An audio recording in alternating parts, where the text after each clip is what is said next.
Hello. I want to go ahead and thank you, Javier, for calling in today, and we're gonna go ahead and continue. I believe we're on part five right now of your journey. And last time we spoke, Yeah. you covered some topics. Some of them were when you hit Folsom, there was a riot in '96. Your Mhm. sister catching a case due to bringing some narcotics into the institution, and she caught 2 years, and she ended up getting Yeah. deported. And I believe you had mentioned that your Yeah. brother had passed away. So I'll go ahead and hand over the mic to you. And like once Yeah. again, Yeah. I want to go ahead and thank you, for calling in and sharing this journey You're with us. welcome. Yeah, you're welcome. I mean, like, I think you guys too, because it's not only it doesn't only give me someone it gives me conversation because a lot of us, man, we looking for conversation outside. We get so tired and caught up in the conversation in here. It's like it's just gossip and people talking about each other and people getting out of people's business. So I thank you for that too, because I get to I get to get out these walls for a while, and even though it's just by with the phone, you'd be surprised, man. Like it really does something for me. So yeah, I thank you guys too. Yeah, so I think I left out. Well, so okay, so my carnalita, yeah. My carnalita, she don't know, man. She don't know the whole story. I couldn't tell her because I didn't want her to get scared. I didn't want her to be in prison and have a paranoid thinking that, you know, that the fucking dope was hot. They call it hot money when it's for people that are a little important. So I didn't want her stressing like that. But I did tell her like to tell them that I threatened her to do it. A lot of times that's what people plan out. And tell them they tell them up front, like before they even start hitting, and they tell them, if you ever get busted, you tell them I threaten you, and you do this and you do that. I never did that, because I was doing it 3 times and that's it. And she got caught on the third time, man. That was gonna be her last time, and it was pretty big loads, and I didn't think I always thought it was safe, because she always had it in tampon. She didn't have to worry. The only reason she gave it up too is because my mom was with them, and the search warrant was for everybody in that car, and they were gonna strip search them, But she didn't know she could refuse the visit too, and that was my bad too, because I could, I should have told her that if ever they want to search you, just refuse the visit. They can't force you to strip down, and they it's pretty ugly when they strip search a woman, especially an old lady. If they were gonna strip search my mom too, so she pretty much gave it up just so they won't my mom didn't have to go through the embarrassment. So she gave it up, because they was in a safe spot. We were always safe, and she don't know like the whole get down why uh, why why we were doing this. She probably just what I believe is she was under the understanding that I was doing it just to be able to pay for the second appellate lawyer. And that motherfuckers are a little expensive.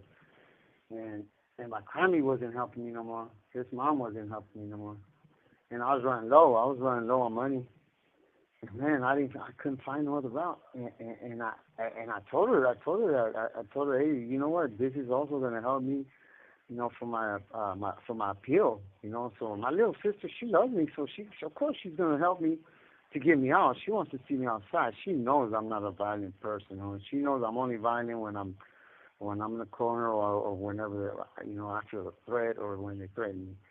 But I ain't never the one to pick a fight or none of that. So yeah, so yeah, I think I already mentioned that. So they gave me this answer, this deal where I didn't want to be doing no more pegadas because I got done picked up 9 more years on a lifer, and supposedly they weren't picking up on lifers, and it was bullshit. I ended up picking up 9 more years. So fucking they I made a deal with these fools like, look, fool, what if I bring you guys a good issue that'll hold you guys for a while, good, righteous travel, and just let me ride. I'll still fucking, I'll still do things. I'll still hold shit and fucking do the softer shit, like partake on the little causa or whatever that I really wasn't down with. But when you come to prison, it's either do that or get dealt with. You pretty much ain't got the choice, or you lock it up. And I never picture myself locking it up. I mean, I ended up doing 15 years on the active line, so You know, I wasn't. That tells you like that I was pushing, even though I was getting all that drama and fucking every day it was drama every single day. There was somebody who was gonna get stabbed or somebody who was gonna get killed, and it was an ugly way to live, homie. Hella ugly. So yeah, so I made that deal with these dudes, and the first time went smooth. You know, the second time, and the third time, oh, we got popped. You know, and don't forget, I had told you that we were doing our little thing on the side, but it was little ass shit. You know, shit that you can't even see. It's like fucking nothing. You know, small ass shit, something that for sure never you're ever gonna get busted if you ain't running your mouth. But you know, I got greedy, and I wanted to fucking bring this big ass loads for these fools. So not only it was greed, it was fear. You know, I didn't want to catch another case. I don't want to be stabbing motherfuckers that didn't do nothing to me. So yeah, she didn't know that part, man. But I just recently wrote her a letter, and I talked to her, and she didn't even mention nothing about it. So it's like if I never even wrote that letter, hopefully she'll one of these days she could hear this tape and or this. I just called it a tape, the recording. She could call it. Oh yeah, I can't believe I called it a tape. Yeah, so she could hear it and she know the real, you know. And yeah, she ended up then she got popped, man, and they gave her the 2 years in Chowchilla, and you know, for every bad there's a good, man, because she wasn't doing her school. She had dropped out of school, and she had a baby when she was 16 years old. She pretty much had given up in school, so her going to that prison, she got her GED like within a year, and I was proud of her. But you know, it was a sad thing that she's in prison, but you know, at least she got her GED, and I've seen a picture of her. She looked so happy and proud. You know, she had her little prison clothes on, and she had that smile where, you know, her smile was so sincere and real. Like, this call and your telephone number will be monitored and recorded. and fucking yeah. So hey, I got a plan with going and fucking so Spencer on me. I got these little mañas that I picked up in here with certain words and the way you say things. I try not to, but it just comes out sometimes. Yeah, she ended up doing it 2 years, and she got out. She got deported. She's out there somewhere. I can't really disclose.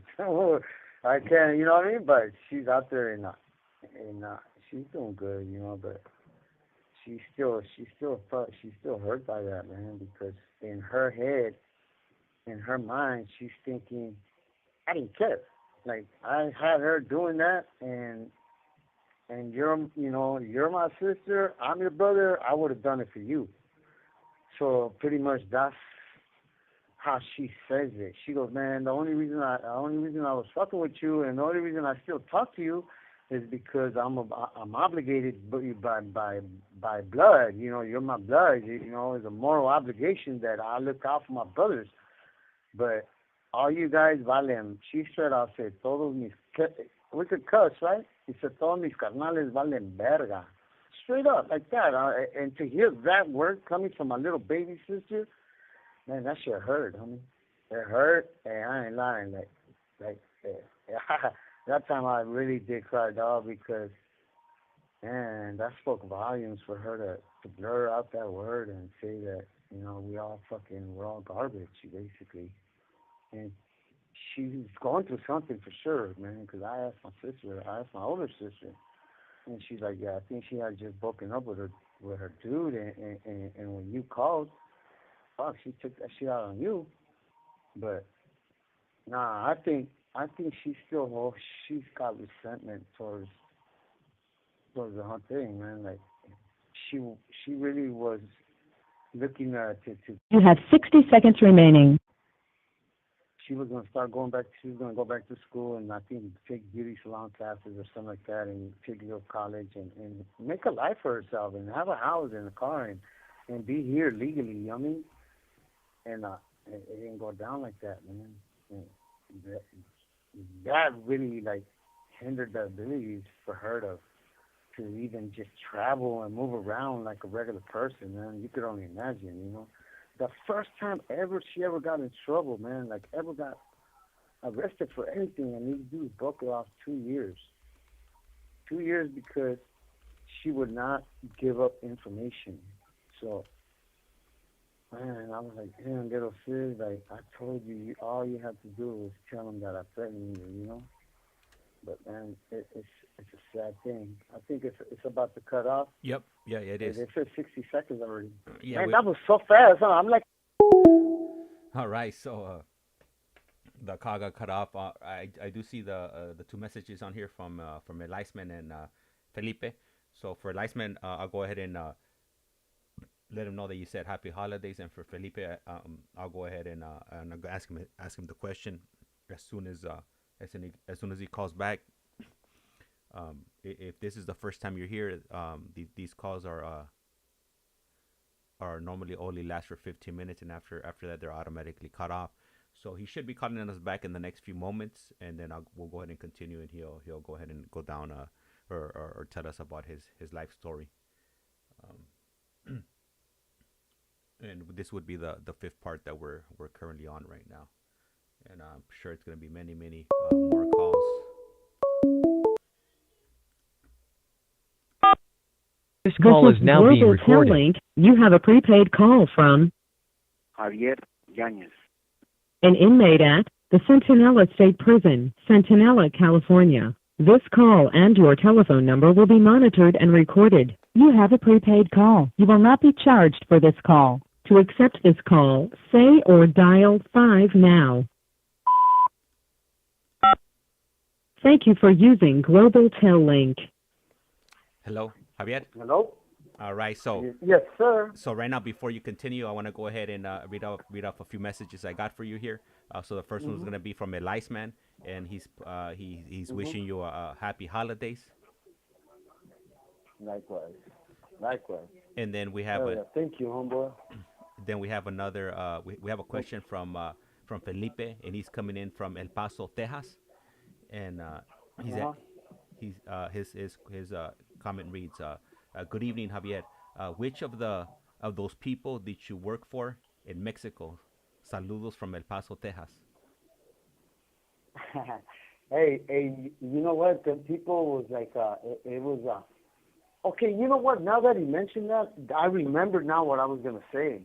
So, it's very important that everybody knows, man. People don't get, you don't join the cartel, You get so, like, unaware of you becoming part of it because it is so fucking slick the way they do it. I mean, like, it starts off with little shit, like for me, I first started selling little outfits and whatever, and then I started cooking. I'm thinking I'm just cooking for my homeboy, my carrito, So nobody ever really joins a cartel, man. You kind of get pulled into it.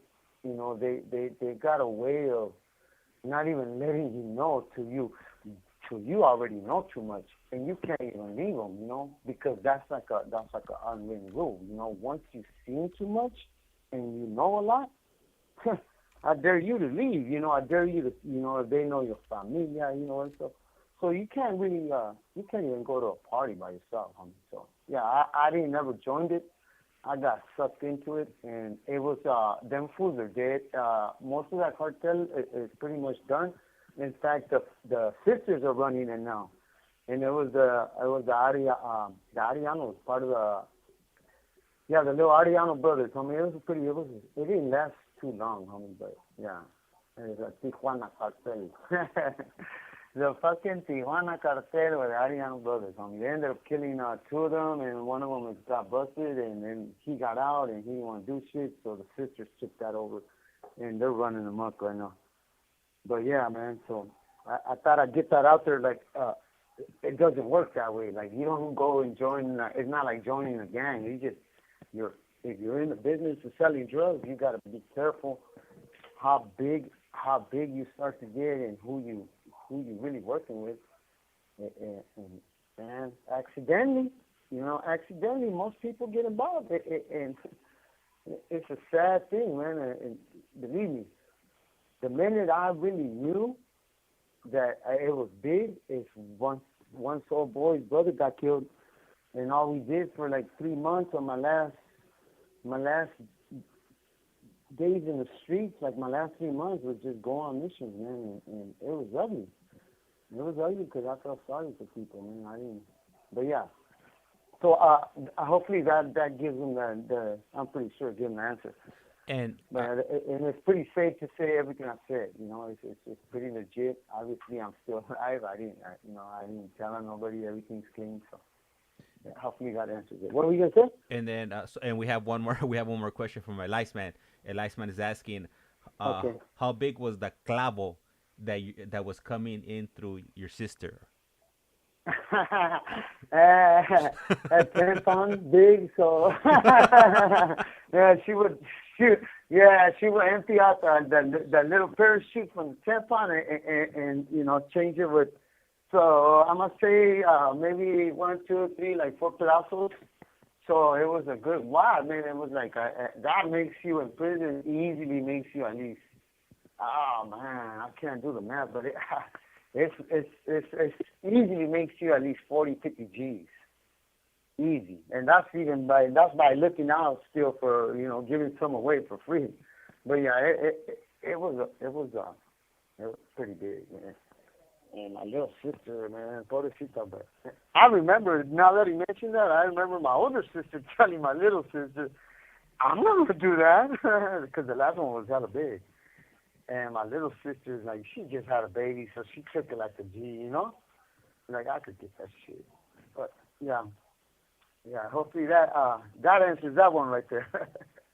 I get nervous, man, when the questions come, because at the same time, I don't want to like say too much that is going to give me in some kind of trouble with the board. But the board knows everything already, and everything I'm saying is all truth. So I'm not adding, or in fact I'm taking a little bit from it. I'm not adding though, and I'm not trying to make it sound. I'm not trying to glorify nothing. It's just what it is, No more questions. And Jaime? Is it Jaime or James? Hey, is your name Jaime and you turned it into a James because you were in the United States, or is it James, really? hey, man, you just It's fronted James? me there. You blew my cover. Keep it real, homeboy. I done blew your cover, homeboy. I'm going. You know what? Hey, homie, like, come on, dog. It's like when my brother Memo came over here, and all of a sudden he was Will. I like, cut that shit out, brother. Like, eres Memo, eres Guillermo, cualquier chi Will, ni que no hire, I can't, hey, Jaimito, Yeah, that's a little hey, icebreaker right there. Jaimito don't sound as good as Jaimito. This call and your telephone number will be monitored and recorded. I like that name better, huh, boy? Jaime? Jaimito. That's a gangster-ass name right there. Jaimito, especially. Yo era Javiercito. Yeah, homie. I really do appreciate it. Like, you remember what I was telling you off the air that maybe, like while I'm talking, feel free to, to punch in there real quick if you want to. There's nothing you got to worry about. I'm never going to take offense to it. I mean, I'm open to all that, homie, because sometimes when I'm talking, I could use a little breather too, I was just fucking with you. Yeah, dog, I was just fucking with you. Hey, but yeah, so mi carnalita, dog, man, I hope she, I refuse to give up on my sisters, homie. I write them letters, like, I don't care if they don't love me, if they don't care about me, but I will forever keep writing her, and I'm not gonna call her no more because she lashed out like never before, homie. So I'm scared to call her. I'm cool with that, but I know it's easier to write a letter. So yeah, I hope she could find it in her heart to forgive me, man. And that really did. Man, I was put on my whole family put me on the leva for like 3 years, homie. I ended up. That's the time when I ended up going to the hole. So when that happened, okay, so let me continue. Yeah, so that happened, and I went to the hole, man. They gave me a 9-month shoot term, and for trafficking. And out of 9 months, you do 80%. So I was gonna do like 6 months, 11 days. And honey, I was picking up, and I was picking up fucking write-ups right there, like like every 2 weeks. Every 2 weeks, somebody had to get dealt with him because I was a lifer. Yeah, he's the old motherfucking Poder Javi. Javi ain't giving a fuck. He ain't never going home. And so that was my mindset back then. Like, you know what? Fuck it. I'll gladly take it, homie. At least I get to fucking. It's like breaking glass and fucking. You know how they have them places where you could let out your rage and go. You go to these places where you break all kinds of like bases and glass and all kinds. You ever heard of those? Yeah, yes, I have. James, you ever heard of those? Yeah, yeah. Yeah. So I kind of used that as a vent, like an avenue to let out all my anger and everything that I had balled in. So a lot of times I was pretty much raising my hand. I mean, like, give me that shit. And fuck, dog, it's sad to say, and I regret it so much now. But it's sad to say, dog, that you know it was like I can't believe I even did that, dog. I was hurting people. Um, for my own selfish reasons, and that's how I know I changed, dog. Yeah, so yeah, but I spent time on my pillow. I made me a little lazy boy today. So I made like 4 pillows and I stitched them into my mattress, and they fold back up to a flat mattress when I unroll my bunk. So, but it came out all right, dog. So one of my pillows came off right now. But so yeah, I ended up fucking going to the home, homie, and I cut this fucking the little camera shoe. Picked up not even like a month after I was there. I picked up another 6 months for a battery, and then like 2 months after that, I picked up another battery. And so I ended up picking up all the way to 3 years. So I was there, not 3 years, I was there 2 years, 11 months. Me and my homeboy from fucking National City, in Popeye. And there's a lot of Popeyes, so I don't mind saying his name, but yeah, my homie Popeye and Payaso, they were selling and they were my little, man, they made the time go by so cool out there, man, because they were straight. This call and your telephone number will be monitored and recorded. Them fools were like so excited to be in prison, man. I ain't never seen nobody being so damn happy in the hole. Them fools never, ever did they look sad or had a bad day, man. They were just upbeat. So, I like to surround myself with people like that, especially when you're in the hole, because there's nothing but tension in the hole. Like it gets real quiet, and they start passing out the kite. They start sending the line, the linea, right? You're fishing hot kites that go to every single cell. If you're active, you're gonna get that kite. If they're passing dope, you're gonna get a paper. You're gonna get dope. If they're passing out candy, you're gonna get a candy. And guess what? If they skip you, it's all bad for you. You go to yard, it's on you. But so that's how you know when you're pretty much no longer welcome to the little fucking the little thing that they have in prison. The little commemorate. What is it? Commemorate. I cannot say that word. You know what I'm saying? Yeah.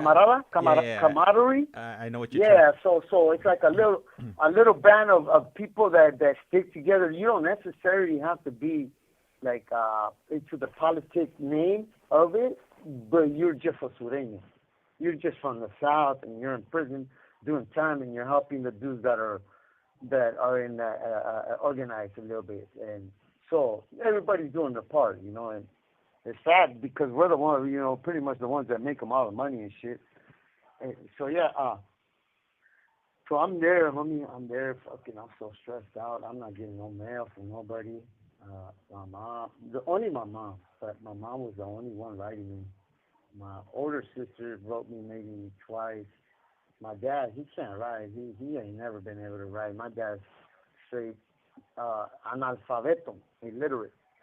But it's because that's how bad they treat him, man. They didn't even let him go to school. They had that fool in the ranch working hard labor, and yeah, it was all bad. Yeah, I was there, dog, and man, I'm telling you, I mean, it's either if you're not strong enough, like mentally, you got to keep your mind occupied.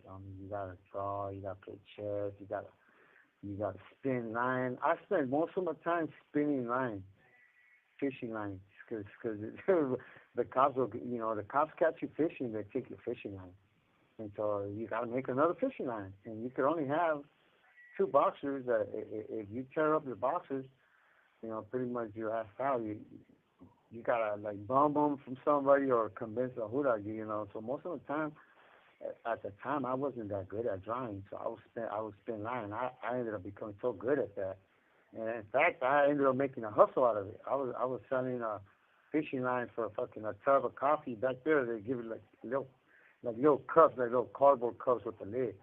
So I would charge a tub for like 50 yards of line. And that shit's taking like a whole day though. So pretty much I was getting You have 60 seconds remaining. like $2 for a damn line. Yeah, and I'm trying to figure out how I could like move on from that shit. But I think I could come back if I think about other shit. But I'm gonna go to when I cut the 9 years. I'll do that when I come back, when we dial back. Yeah, that one's gonna be fucked up, man, because that was my homeboy. I knew his mom, I knew his sister, and I didn't want to do it, though. I did not want to do it, man. And he used to smile at me like he knew he was in trouble, but he was scared to tell me. And he thought he was like 50-50. Like you could see it in his eyes, like, because he started acting weird a little bit when it was time for him to go. It's about to cut in about 5 seconds. Yeah, so let's cut. All right, so the the call was disconnected. He got to the 15-minute mark, so he should be calling us back shortly. And I see a few questions in here. So as soon as he calls back, I'll go ahead and start reading off these questions, and we'll go ahead and get on with the interview. And I really appreciate you guys joining in and listening to this conversation. And always remember, if you guys have any questions, feel free to go ahead and drop them in the comment. And throughout the interview, I'll go ahead and ask those questions. I normally do it when we have a break in between the phone calls. Just makes it a lot easier. Just I typically don't like to interrupt when our guests when they're speaking. Just to keep the rhythm or the flow going. So load of Botox. No.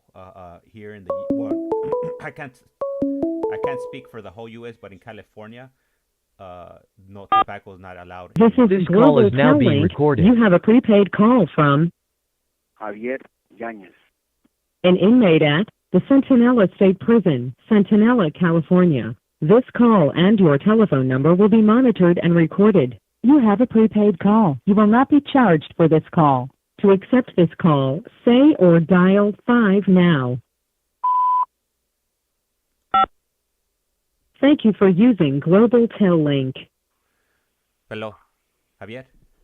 Hello. Okay. Yes, sir. So one of our listeners was asking if they allow tobacco in American prisons, and I was answering the question that as far as California, they haven't allowed tobacco in quite some time. I'm not sure about other states, because every state has their own policies. They're independent. Each state is run independently from each other. So and then I do have. You're correct. You're correct. When did they take out tobacco out of California? It was like in 90 was it 93 that they took? 2000. No, they took it in 2000. I just came on the other side. 2006. 2006. Okay. All yeah, right. 2006. The camp started doing it earlier because I don't know why, but county jails did it in 90s, in somewhere in the 90s. The prisons did it in 2006. Because when I drove up in 93, they gave me a smoker package, a little care package. The Hudas actually gave me. They would give you a pack of generic cigarettes. They would ask you, are you a smoker? Do you want a smoker or non-smoker care package? I'm like, what the hell is that? I said, I take the smoker, for the money. But yeah, no more tobacco, and I'm happy because I hated the way the cell smelled. I used to walk into every cell, smell like straight tobacco, and the ceilings were yellow, straight out yellow. You could see how much they were smoking up in that motherfucker. And to make that fucking ceiling yellow, homie, the white walls were yellow.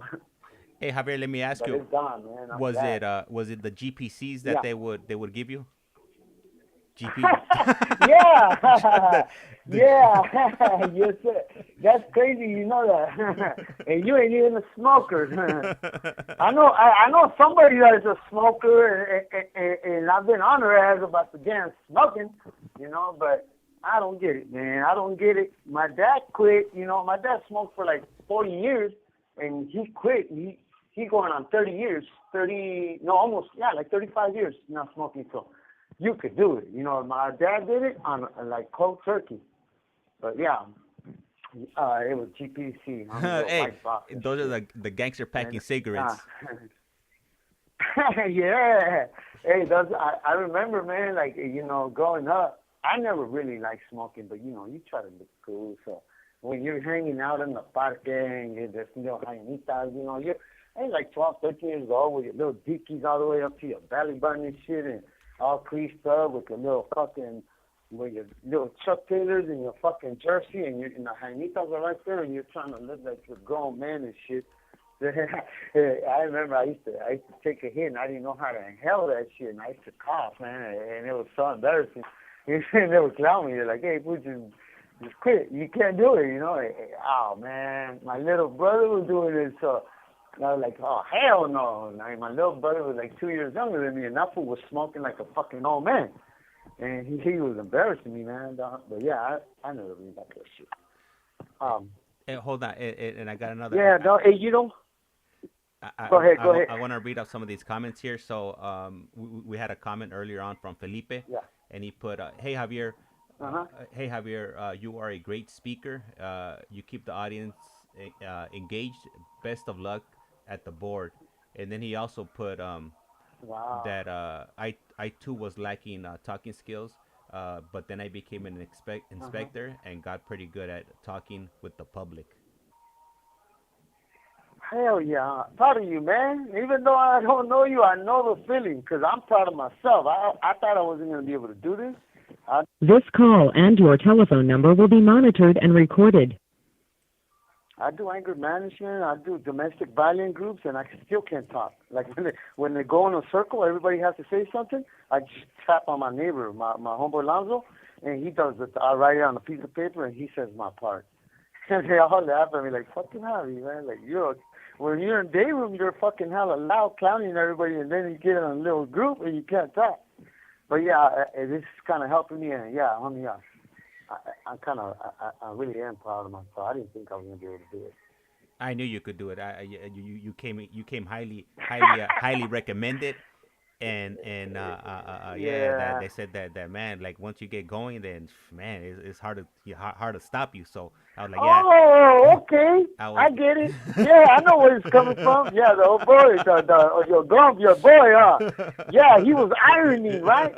And he called me and he asked me a question, and he was looking at me like, "Damn, homie, I just wanted a yes or no question," and he just took me off all over the fucking place in San Diego, Tijuana, fucking, and he tripped. He like, "Damn, fool, you did all this time, and you didn't kill that dude?" I said, "Yeah, hell, like."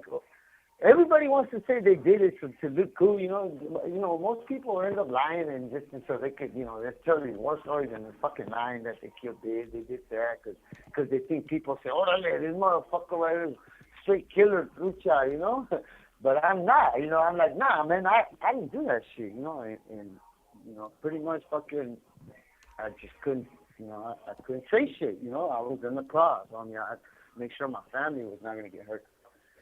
Yeah, so fucking highly recommended, huh? Yeah, Fucking no, he's been think she telling me. comes. He's been telling me, hey, I got this Yeah, guy, and I was like, man, well, send him through. So I'm glad you finally agreed to yeah, it because I definitely was looking forward to speaking to you. And but yeah, before I forget, I do have another question here from Eliasman, yeah, and Eliasman's asking, yeah. what's your dream job once you come home? Man, you know what? I've always liked systems. I mean, I've been to like I do that in here. Like I make my own amplifiers, my equalizers. And I wanna, but I know we're so outdated. I'm still thinking like the Rockford, the Fosgate amplifiers and Kenworth and Alpines. And I know they don't even have them like that because everything got better. But I would like to work somewhere in that area, homie. Like yeah, some kind of like setting up like big old concerts and traveling with some kind of famous artist and setting up the whole sound system. I'm into just all the little nicks and crannies of that thing. Yeah, but that's pretty much my it's an awkward job, but it's something about it, man. It's just tweaking the sound for it too, because I'm real picky with music. The sound, if it's not subbing, if it's not giving me the separating the treble and the mid range and the mids and the lows and all that, I can't listen to music like that. It just gotta sound good. So yeah, I think I would. That's what I would want to do. Man, that's right. That's right. Yeah, yeah. I mean, I used to like installing radios and wires and amplifiers and all that stuff back in some years back. So Yeah, it does really help. yeah. Keep you busy and you have to be focused on what you're doing to make sure you don't connect or reverse the wires, because if not, you're gonna be in a whole lot of trouble. Yes, sir. You Yeah. gotta know your negatives, your positives. You know what, man? That really kind of shows you it's some kind of discipline. To be. It teaches you how to be patient, to have to kind of relax and take your time because I'm a very fast person. Now, like I like to get everything done super fast, and I notice once I get into making anything with wires and electricity and all that, I slow my ass down because I've done fuck shit up before. So it's really helped me kind of simmer down a little bit. Okay. Yeah. Yeah. Yeah. Hey, can I say something real quick? Yeah. Hey, Go sure. ahead. Go ahead. Go So ahead. okay. Remember how I said earlier that there's like a little leak from the ceiling because the water, man, this fucking prison, man. It's only what, like third. They built it in '93. It's only 30 years old. And the back wall, it leaks water. It's not even fucking raining outside. And when you got pictures on the wall, it kind of fucks the shit up. So I had my car stock, my drawing paper right on the desk, and it cut the corner. Anyhow, so it got muggy in here because I mopped the floor and I picked up all the water. And I can't cover my vent. Remember last time I told you I covered my vent so I could feel more comfortable speaking and not keeping up the neighbors. Because right here, you can hear everything. Yeah. Yeah. So I don't want to cover the vent because it's hella muggy in here. So I was gonna ask. So I was thinking maybe turn the radio on, but let me know if it's too loud, and I'm gonna put one of the speakers close to the vent, where to the point where you can still hear me, and I can still hear you. Are you good with that? Yeah, no, we could hear you. We could hear you What? clearly. Yeah, we could hear the music just a little bit faintly. So it's not. I mean, as far as for I me, thought right there. it's Yeah. not bothering me. I don't know, but the listeners, I'm sure if it was bothering them, they would go ahead and voice that in the No, chat. it's real low. But Yeah. no, you're good. Yeah, I got And the speaker. Okay. then I have two more questions. I think I have one from Felipe, Mhm. and Felipe is asking Javier, Yeah. what was the purity of the clavo that you made? I'm not encouraging uh, drug use, but it seems you are very smart. Hey, do you got the recipe too? Cause is it with 2 cups of sugar or Hell one yeah. cup of sugar? No, hey, look, homie, let me tell you, homie, I'm from San Diego, homie. San Diego don't cut this shit, homie. I don't care what anybody says, and I've always took pride into that. When I was slanging that shit, when I was slanging ball, all black, white, all of it. I used to tell I used to tell fools when I used to go up north to LA, or I used to go to Fresno and all that. And I used to tell these dudes because I used to see these fools cut this shit, right?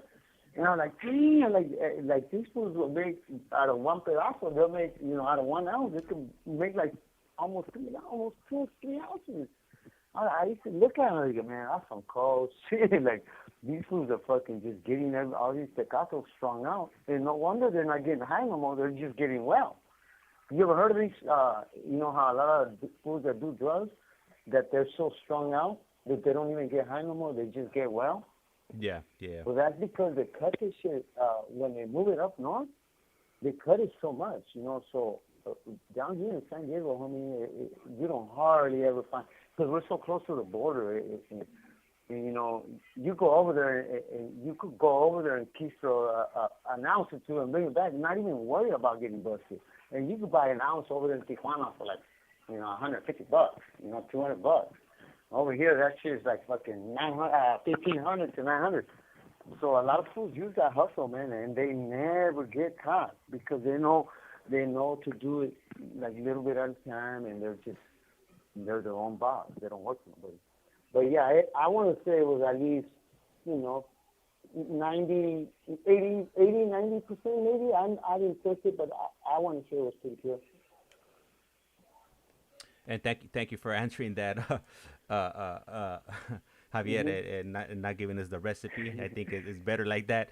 And before I forget, you know, actually Leticia showed up a little while ago, and it totally slipped my mind. You know, I'm easily distracted, and and then I also sent her. I also sent her. Yeah, I sent her the link earlier on.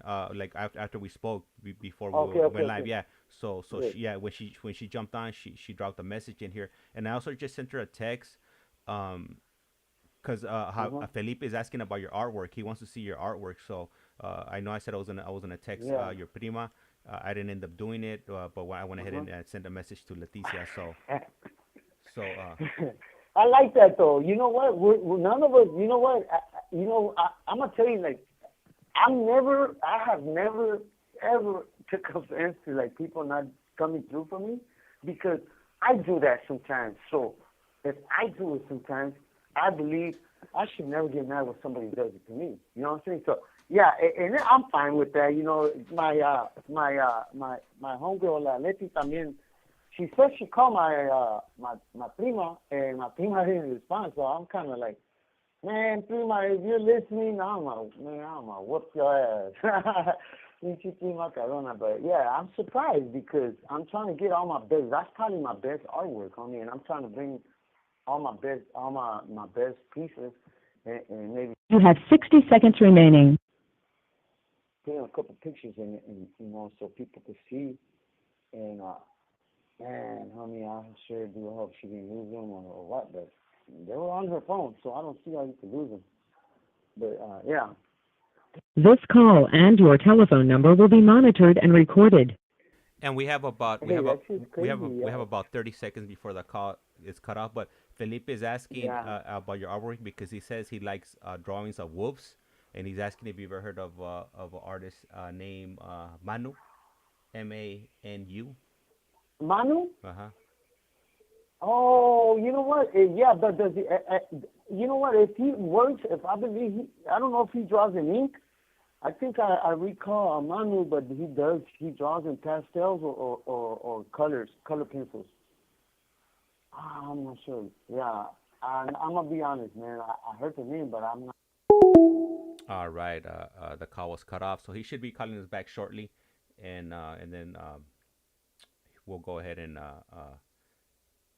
have him continue with his journey.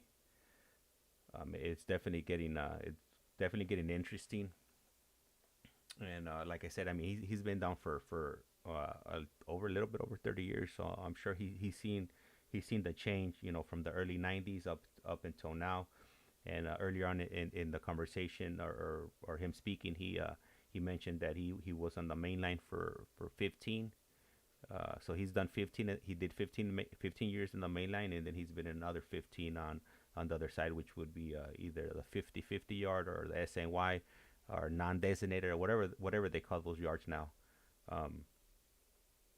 So hopefully he calls us back, and there he is.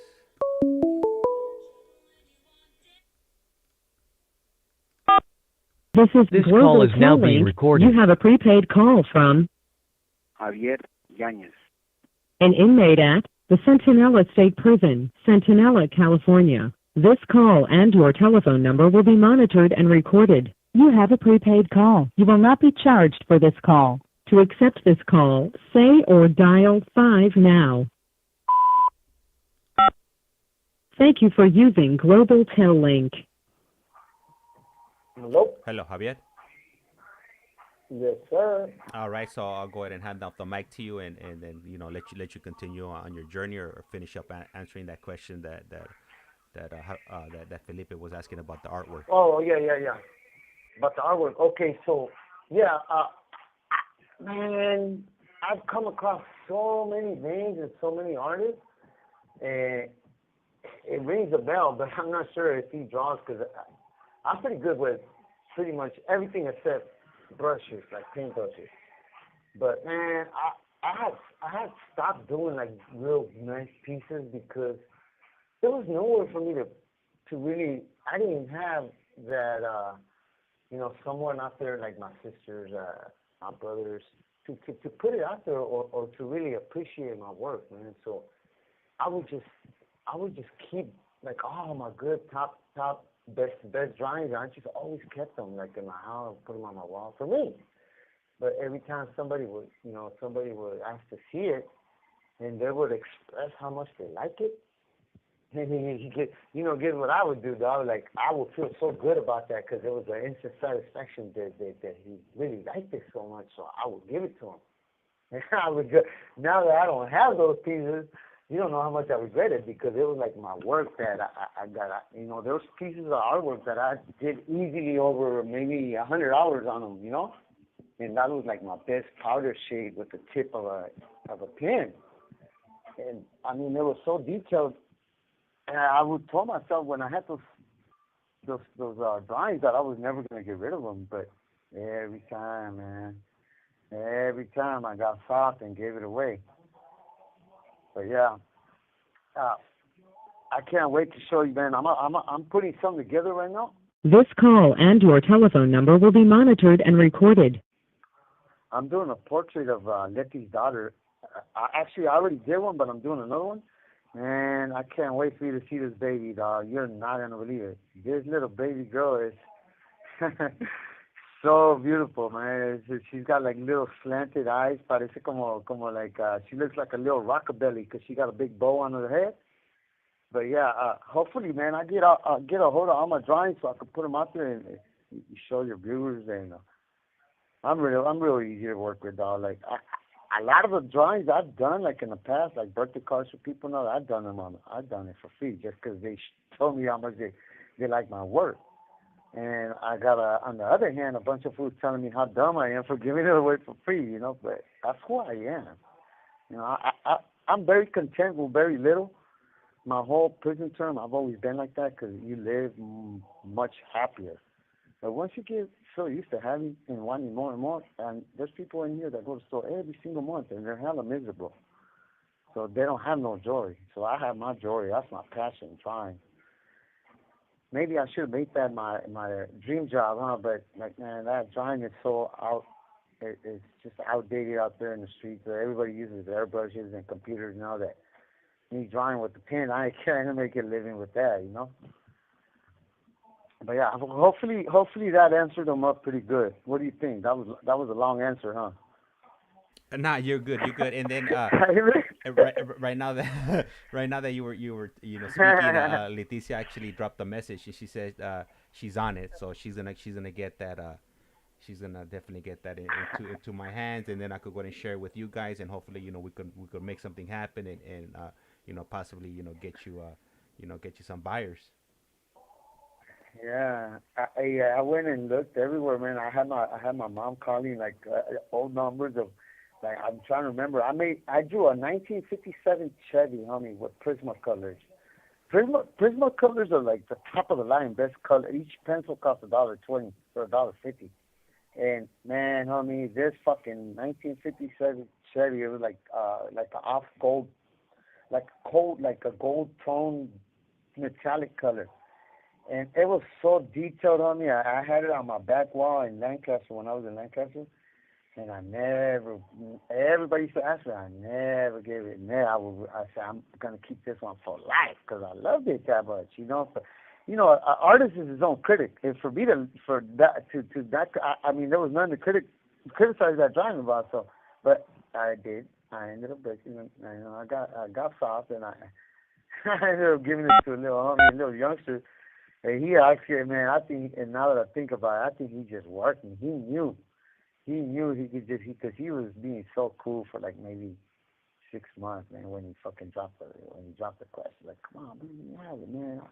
Man, it's signing for me and dedicated to me. So he's making me feel like a famous artist, you know? So, yeah, I gave it to that motherfucker.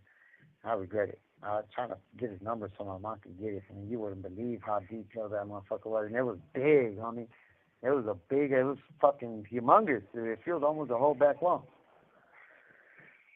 But yeah, hopefully she get a hold of the drawings. So, do you want me to, is there any more, you want me to go ahead and continue? Yeah, I kind of like this, man. I like how in between, it's an icebreaker, homie. It really does. So I really do appreciate, like kind of doing it like this every once in a while, because I don't mind if we could just cut right in, because I'm always going to say, yeah, go ahead. Because believe me, I'm not going to forget what I'm going to say, because it's there. It's truth. When people forget what they're going to say, what they say when somebody goes and tells you, hey, I was going to tell you something, but I forgot. What do they tell you? It was a you lie. know the little famous saying? Yeah, it was a a lie. lie. Yeah. and that shit's no lie. It was a lie. So every time somebody tells me, he goes, hey, I was going to tell you something. So lately, it was a lie. Because she told me that last time. He goes, I was going to tell you something, but I forgot. And I told her, it was a fucking lie. And she got hella mad. She's like, fuck you. But yeah, nah, she don't lie. She's such a good person, dog. She's a little angel. Yeah, so man, huh?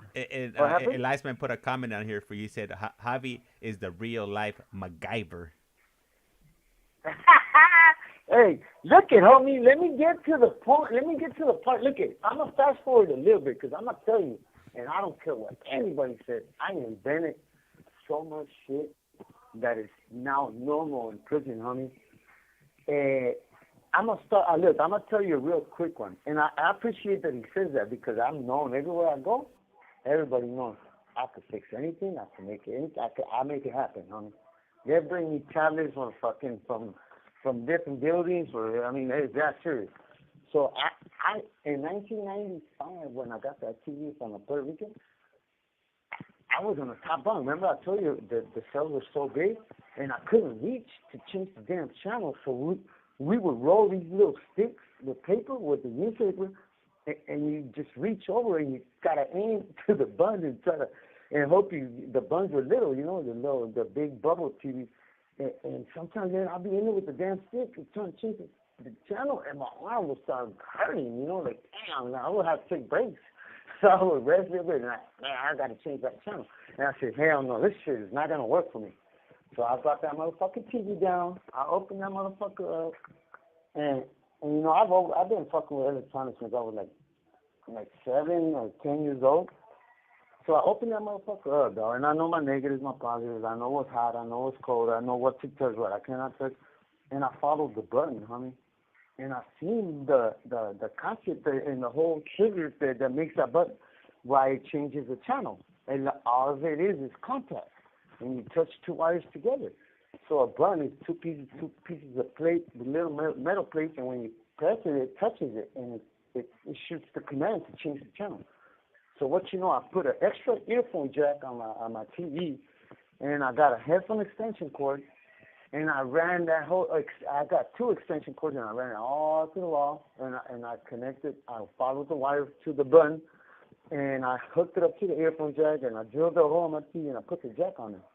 And it looked legit, man. It was a clean little Honda. And I ran the fucking headphone extension cord all the way to the wall, and on the other side, I didn't have buns, because I seen it was just contact. So I said, I don't even need a bun. I could just touch these 2 wires and it's going to change the channel. And sure enough, so I got the wire on the other side, and every time I touched the wires, it would change my channel. Yeah, man, I'm not going to forget, man, when my Feli seen that shit, that motherfucker jumped up, because he had his remote control was popsicle sticks that lock under the TV.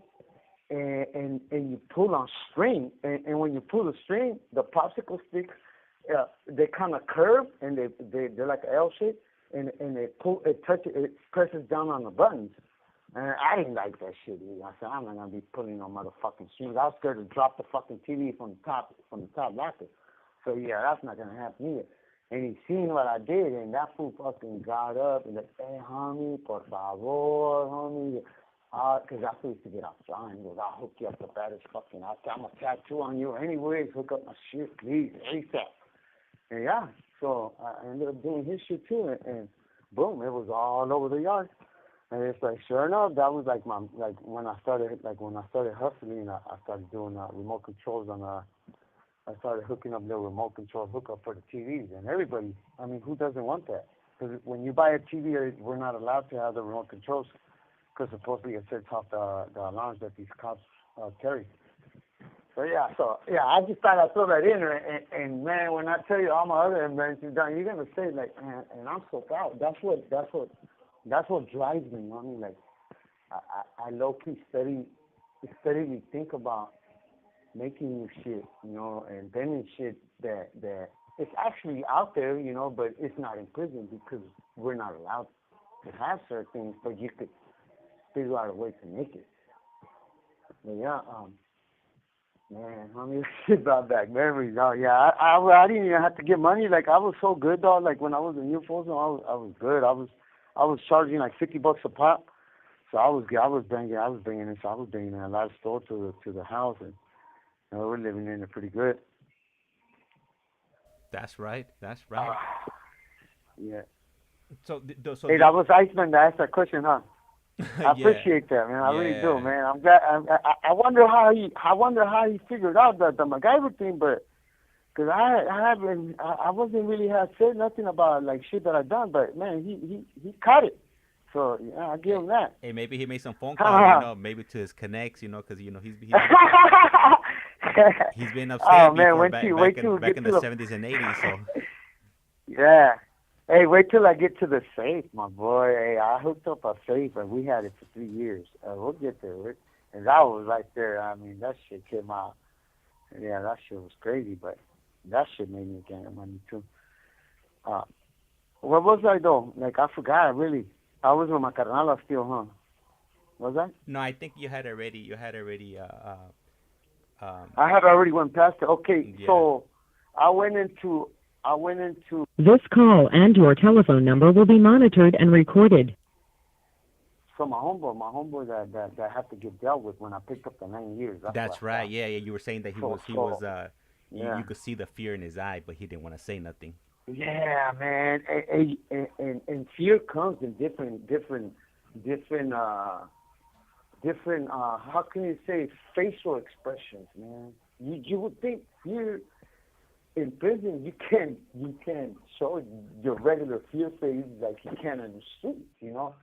In prison, your fear is a big old smile. What's up, dog? And a friendly attitude, and I catch all that, homie.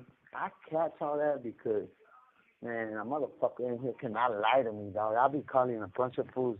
I'll be catching them in lies on me, and I could, man, I'll tell them right on it. They fucking trip because they're like, fuck, cool. How do you know? I could tell when something's gonna happen. Well, in prison, you have to learn how to read body language, fucking read through bullshit, homie. It's a survival skill, homie. You gotta be able to catch everything, homie. Even just the, you know, the little programming. If somebody is used to walking in the chow and he always goes in front every single time, and one time he's not, and you pay attention to that motherfucker, you know what I mean? Because something is just. You have 60 seconds remaining. But yeah, so yeah, man.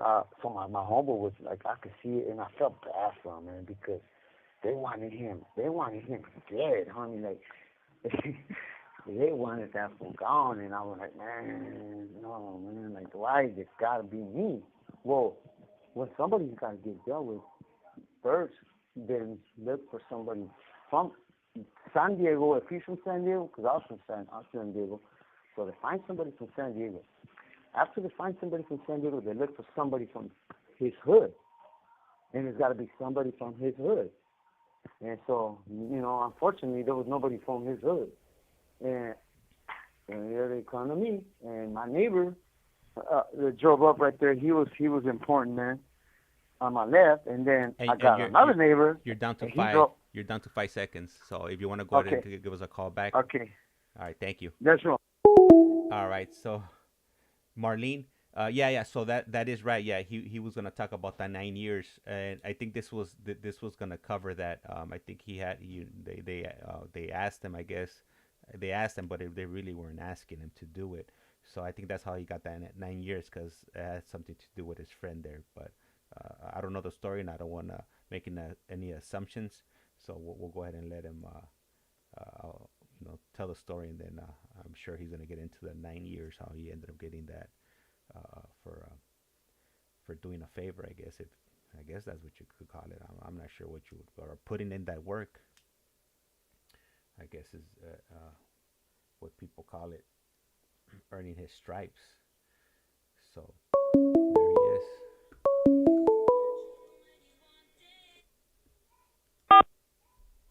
This call is now being recorded. Link. You have a prepaid call from Javier YANEZ, an inmate at the Centinela State Prison, Centinela, California. This call and your telephone number will be monitored and recorded. You have a prepaid call. You will not be charged for this call. To accept this call, say or dial 5 now. Thank you for using Global Tel Link. Hello, Javier. Yes, sir. And just to confirm, right now with the story, this is gonna tie into you getting the 9 years, right? Yes, sir. Okay, perfect. Thank you. Yeah. So, yeah, man. Man, I'm gonna tell you, dog. Like, this went on for a whole month. Like, he could have easily gotten dealt with like that same week when, cause certain individuals drove up, and when he drove up, he's the one that said, "Hey, you gotta go." So he was there. Usually when they say you gotta go, it's ASAP. You gotta do it right away. But because all the true colors to all these little weenies that were there that were acting hella hard, that weren't really hard, they weren't built that way, but they were acting like they were. That's how you get to know people, dog, because, they want to be all up in the masa. They want to be calling, doing the roll call and being all into knowing everybody's business and all that. But then when it's time to do like some harder shit, like stabbings and all that shit, they don't want to do it, because they're not lifers. But still, it wasn't like mandatory that only lifers do it. Everybody's got to participate. So when like the hard shit came up, they were riding on the lifers. I remember like the little group. It was probably like in Lancaster when I was there in the hole. It was probably like Mama say 12 lifers, and we used to talk amongst each other. And we was like, and I used to feel sorry for this one kid, man. He was a little youngster, and he would always tell me, "Hey, bro, like I still got my appeal. That's not cool." And I would tell him, bro, I go, "Look, man, I'm gonna keep raising my hand, dog. Don't worry. Like as long as I'm here, you're not gonna do shit." This kid was a good kid, and I didn't want to see him ruin his chances to appeal. And it's fucked up. Your life already, and the appeal don't mean nothing. These fools they don't give a shit. I had an appeal too, and they didn't give a fuck. Like, nah, nigga, like you gotta do it. And fucking, yeah, there were all these dudes. So it took about a month, and this whole month was so uncomfortable because he was the one, the homie was the one running the routine of the exercise. We'll go out to the hole. We'll go out to the shoe yard, and we get like 2 hours. We get an hour and 45 minutes a yard. And we were working out for an hour and 20 minutes, and playing handball for like 25 minutes. So it was ugly though. I hated it because we had to work out in the rain, even if there was puddles, and we were just killing our bodies only because we're doing so many damn burpees. Burpees are bad for your knees, they're bad for your back, and we weren't even at war with nobody. And I would always tell these dudes like, "Damn, homie, why do we gotta do so much fucking workout?" So. It was. I hated. That's one thing I just hated so much about the whole is the mandatory rutina. And you didn't have no choice, And if you didn't work out, you would have to fucking get regulated. And, people got tired of getting regulated, so they had to work out. There was some dudes in there that were hella fat, and then fucking, by the time they got out that hole, homie, they had lost like 150 pounds. And they became like little workout gurus and shit. But it was ugly, man. That little weight, that whole month of him before he got hit, and I was giving this fool I was going to the store every single month, and I was sending him like a gang of candy bars, and I was letting him know by giving him so much shit, because he used to tell me, hey, my boy, I go to the store. And I used to tell him, nah, don't trip. I went to the store, my Sally went to the store, my other neighbors went to the store. My humble way, like I had like 5 people that went to the store for me. It was a lie. But I was doing it, I guess, in a form to show him that when this shit go down, just know that I had no ill feeling towards you. You didn't do nothing to me. It's just business. It's nothing personal. And sure enough, man, like after it happened, he pretty much fucking sent me messages with the cops because he was no good no more. They patched him up, and he locked it up. He didn't even go to SNY yard. He went to a PC yard because he was really, really, he knew a lot. He was connected.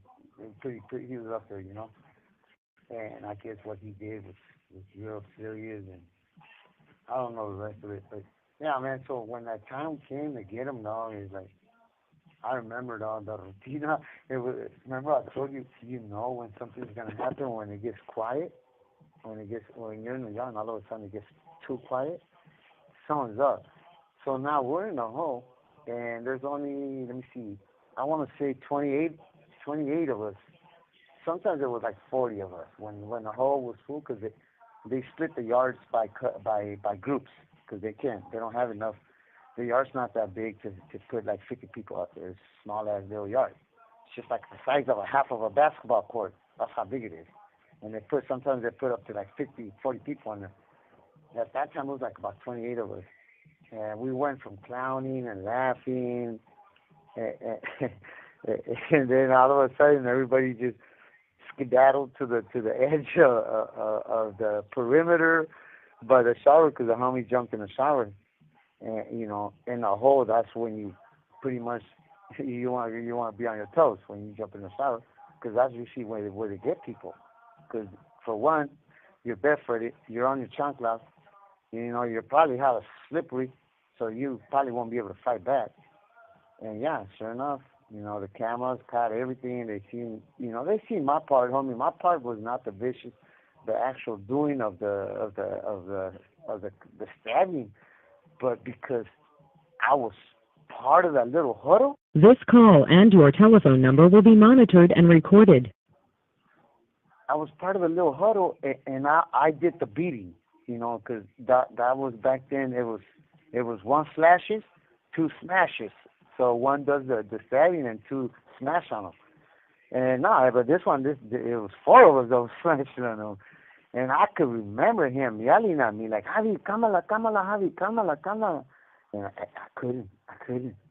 I want to make sure I'm not going to get in trouble, and I'm sorry. And I want to make sure, I put some hurt on you, because this one right here, you got to go, and oh, man, it was hurting me. I almost broke both my hands. And something happened, because I would not stop. And everybody kept telling me, because when you don't stop, you hear the cops say they say lock and load. When you hear that and they say lock and load, the next is they're gonna shoot. And I didn't have a fucking fierro. I didn't have a weapon, but they're not gonna risk it. They see blood, so they don't know if we're punching or stabbing. And I got so close to getting shot, because I still didn't stop. And the cop liked me, so I think he kind of like gave me a break, man. But yeah, I just was doing that out of fear that if he doesn't die, they're gonna fucking get mad at her. They're gonna fucking, But no, that's never the case. If you don't go, It wasn't this time. They don't expect for you to make sure that he's fucking, when somebody gotta go, that you're there and you make sure that he's not bleeding. No, you're just gonna try your best. And no, that dude, he survived. He pushed through, and he became a Cristiano, a God-fearing man. So, I guess sometimes, like for every bad, remember I told you, for every bad, there's a good. And everybody that tells me about him, they always say, let me turn this shit down. This shit got loud by itself. So yeah, everybody always gives me messages about him because they know what happened, and everybody, a lot of people have been down forever.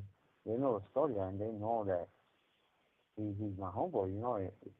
We were actually cellies in the main line. So imagine, that it's crazy. I knew his wife, his mom, his brothers. But yeah, the fool made it. We started going to court. The DA picked up on lifers. They were saying they weren't going to pick up on lifers. So now we got 1, 2, 3, 4, 5 lifers going to court, and they arrest the homies that drove up. They were paroling, and the way they parole people that are on high risk, on super that are on the top of the top, the most serious parole watch.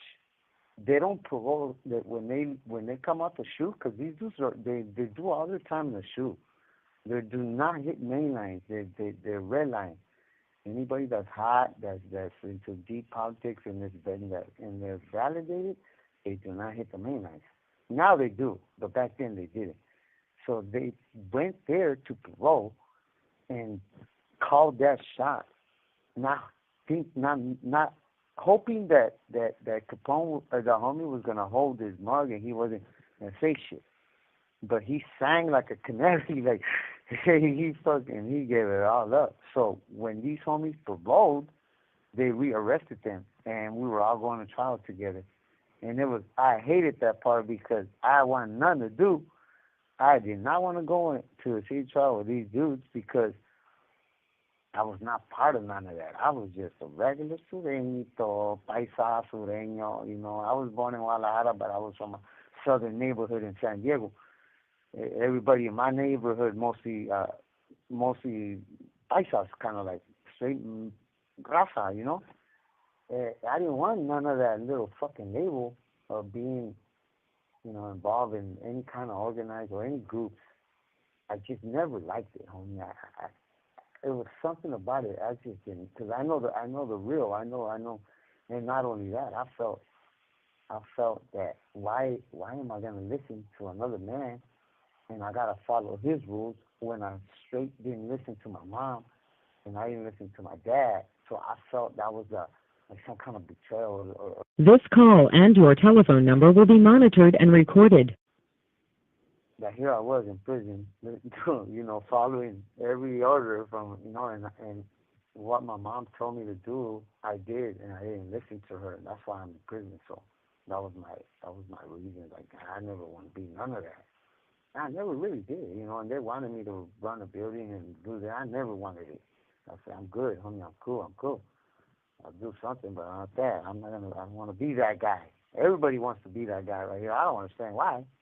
They don't last long. They all get stabbed. They all get fucking hurt. I don't want that. Yeah, so we were going to trial. Our trial was fucking pretty long. They're picking us up at 3:35, 4 o'clock in the morning. Every fucking day except holidays and weekends.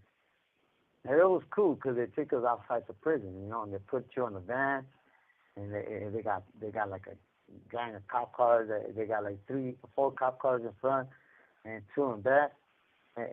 Like if they're transporting like fragile material or something, make sure nothing happens, nothing breaks.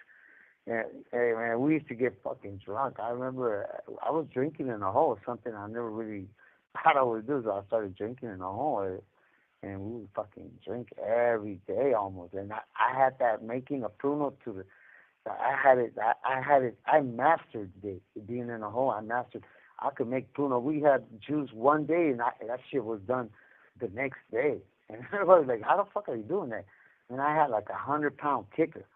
And I MacGyvered. I'm MacGyver. MacGyver had to figure out a faster way to make the damn fucking the alcohol because we were going to court. So we would all drink like 2 cups of pruno.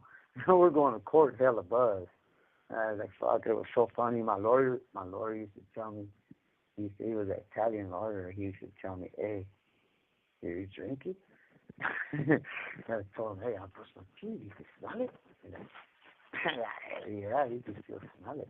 And, wow, and it was so hard because every time the cops would come around, I would have to hold my breath, and sometimes they would be right in front of me, cuffing me. And I remember that was like the hardest part. I felt like I was gonna fucking fall out. I just couldn't use no more write-ups, man. I had already maxed out on all my time in there. And going to trial was fucking, it was like all over again, homie. My lawyer was cool, though. He was buying me street clothes. He was buying me some, like, righteous fucking, some nice clothes. So You have 60 seconds remaining. I felt good to step back to wear regular, like, clothes that people the free people wear, you know. I mean, they got us wearing jumpsuits and all, like straight fucking mechanics, you know. And now they got us wearing scrubs, man. They took our fucking Bob Barkers, they took our Levi's, they took all this shit. Business became so ugly, homie. They took everything from us, the weights, the fucking boom boxes, the fucking, the clothes. We had Levi's, we were able to get Levi jackets, Levi's. We used to be able to get clothes from the street. They took everything, homie. They got you wearing straight scrubs, you know, and you know, the one that hurt the most is the music. They took our boom boxes, no more speakers on the TV.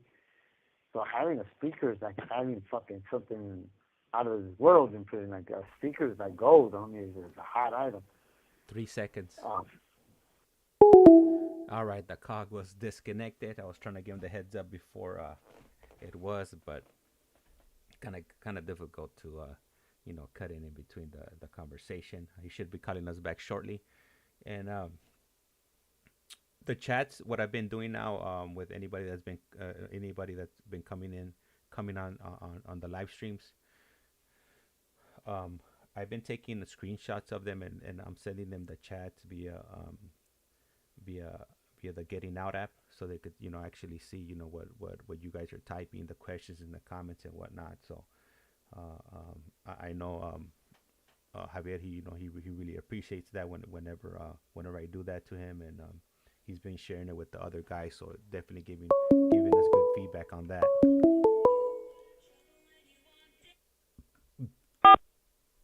This call is now being recorded. Global Tel-Link. You have a prepaid call from Javier Yanez. an inmate at the Centinela State Prison, Centinela, California. This call and your telephone number will be monitored and recorded. You have a prepaid call. You will not be charged for this call. To accept this call, say or dial 5 now. Thank you for using Global Tel-Link. Hello, Javier. Yes, sir. All right. So before you continue, I just wanted to share with you that like all the messages that or comments that they put in the chat earlier on, I went ahead and took screenshots of everything, and then I put it together in a collage, and I sent it to you via GTL. So hopefully they'll approve that message sometime before the morning, and then you know how there was Felipe. He was asking about an artist. He actually he got the name of the artist. The name of the artist is Kathy Moreau from New Mexico, and the name of the wolf was Manu. So what I did was I went on Google. I looked up the wolf he's speaking about, and I sent it to you also in a screenshot. So hopefully hell yeah, they approve it, and then you could check it out. Hey, homie, serio, like, un chingo de gracias. The little things to me mean so much, homie, you don't even know. The little things that people, pay attention to little things like that, to me are bigger. They're fucking big, that you even went and did that. That says a lot. I appreciate it. You're welcome. I got you. That's, so, no, you know what I want to say too, by the way? So, I am like, so my friend, my girl Letty is traveling right now. She's on her way to go visit her sister in Tijuana. And I'm one of them dudes, man, that I stay worrying about.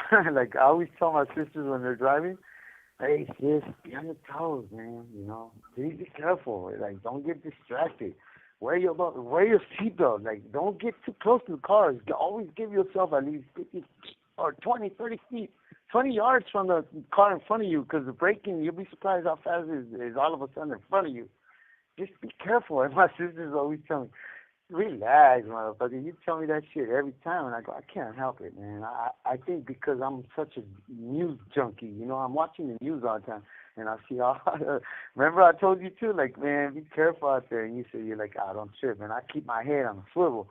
I like, yeah. So I just want to say for her, like, I'm hoping that her trip is still going, you know, pretty safe, and that everything's going good, and yeah, I just want to make sure that she knows that I'm over here hella fucking worried and shit. You know, that's like my best friend right now. I mean, it's all pretty much, it's like my everyday thing, you know. And God forbid, man. So I'm always worried that, you know, not just for selfish reasons, not for me, all of that, because I'm not gonna have no one to talk to afterwards. Something happens, whatever.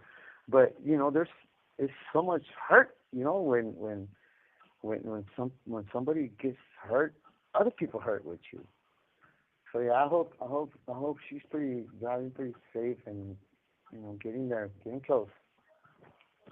So I'll continue with my story, and I'll take it to I'm gonna go ahead and go to already starting the trial, and to the deals they try to make with us, and to the why I ended up getting the 9 years.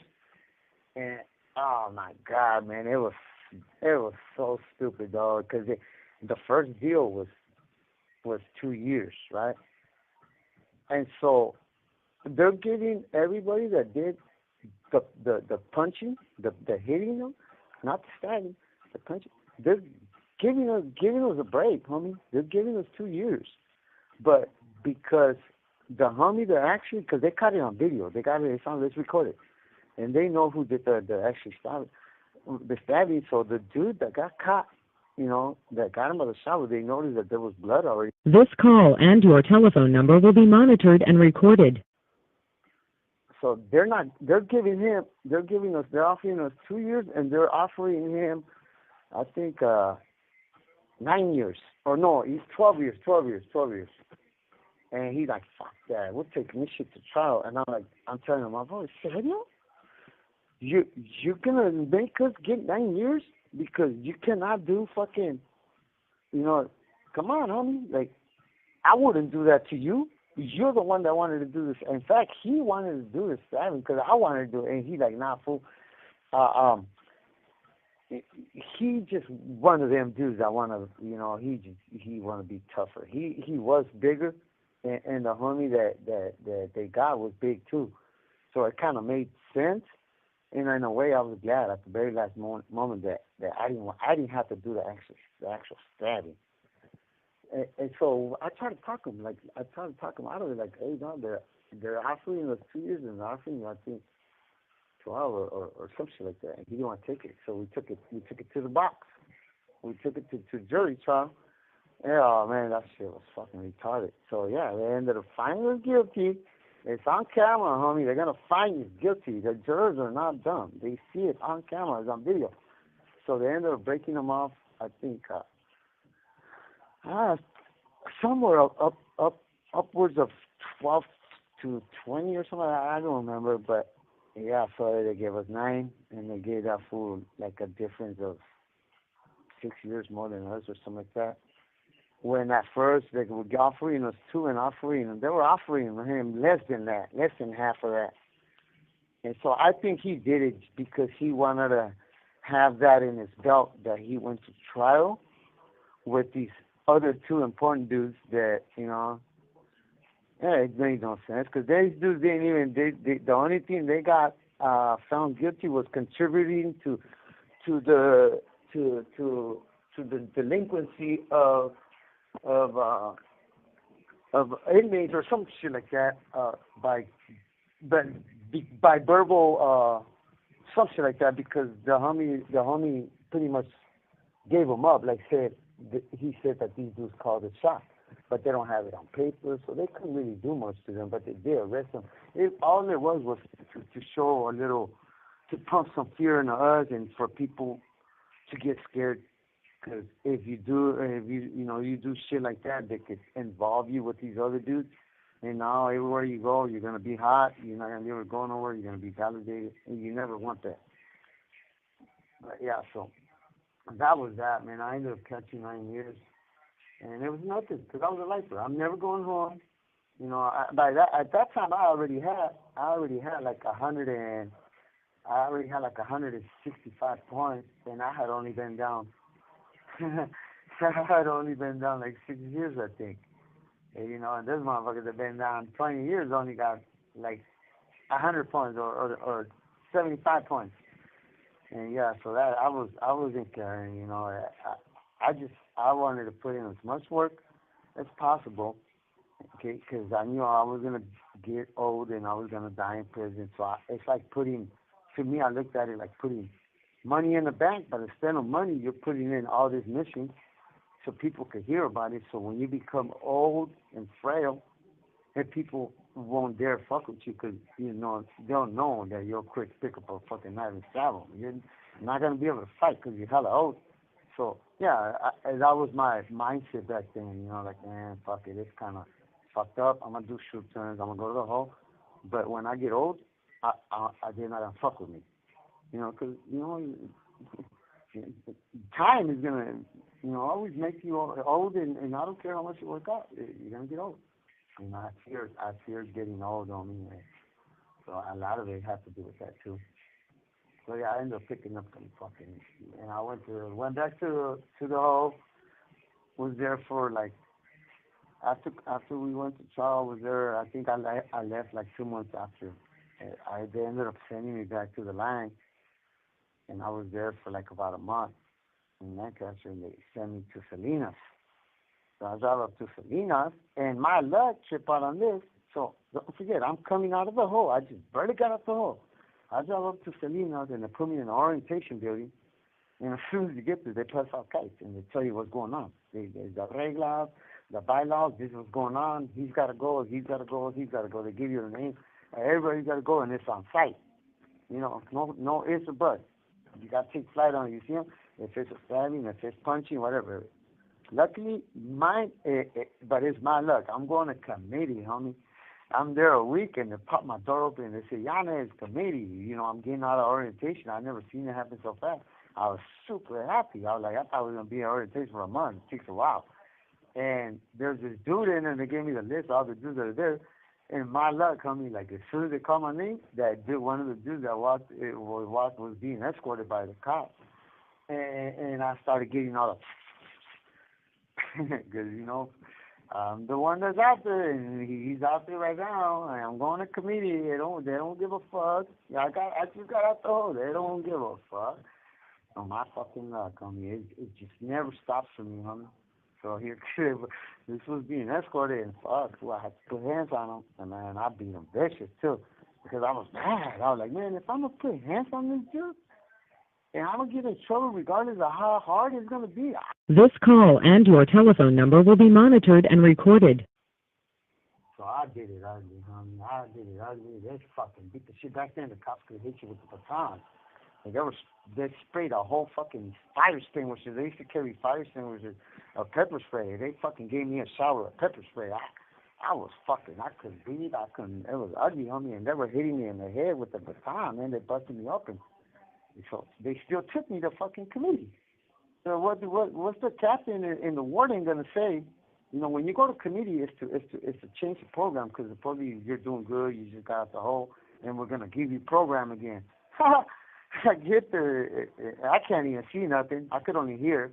I'm burning up. I'm burning. Pepper spray hurts. I'd rather get hit because it goes away faster. But pepper spray, that shit was vicious. It was burning bad, and I'm rocking back and forth because I don't know what to do. It's hurting. It's burning. And all I could hear is the fucking warden and the captain saying, Mr. YANEZ, you just got out of ad seg, and you want to come to my fucking prison and do this fucking shit? And I can't tell this motherfucker, you know, what the fuck? You think I did it because I just wanted to do it? Come on, man. Like, you know the fucking game. You know what the fuck. Why the fuck you yelling at me? I'm just doing what we do. But he's cursing me, all kinds of shit, man. And then at the end he goes, but look, I'm going to do something for you. being that you were in the hole for almost 3 years, I'm just gonna give you a suspended shoe, and I'm gonna let you back on the line, man. But don't no more of this shit, Mr. Yanez. And I was just fucking burning up. I want him to hurry up, tell me whatever where he's gonna put me. I'm off orientation. I want to get back in the motherfucking house and shower, man. Get this fucking pepper spray out. That shit was inside my ears. It was ugly. And so, yeah, I just want to get back in there and get that shit out. And I was burning, I bullshit you not, I was burning for like maybe 4 days. I was burning on the palms of my hand. I was burning in my ass crack. Hey, that shit, because all I was wearing was a paper jumpsuit. They give you these paper jumpsuits. They don't give you like cloth jumpsuits in the boxers. That's all I was wearing. So whenever they gave me a shower, that it went down my ass crack. It was burning my balls, everything. It was ugly. Oh man. And I was mad at that dude because why you have to come when I was on the committee, you know? Of course he didn't, because he had no control of it. But I think that's why I let him have it so hard, man. You know you gotta go, and you should have not fucking even came out. If you value your life and you know you're no good, why are you putting other people? Why are you letting people catch more time or get in trouble? Just stay your ass in the house and lock it up already. You're not gonna win. You're not. Yeah, so fucking yeah, that was my starting of a new prison. I'm in Salinas now, and I'm there, man. Right there, that's a 180. It's top of the top. Is top dog. It's a super high power. Everybody in there, you know, too sexy for the shirt. Fucking muy chingones, muy serio pedos. You know, nobody wants to smile and shit. And I'm a fucking straight payaso. I'm always trying to break the ice with people. I'm trying to like let people know, hey, I'm all right. I'm not looking for trouble. I don't want to know your business. I'm not gonna get in your business. You know, I'm easy to get along with.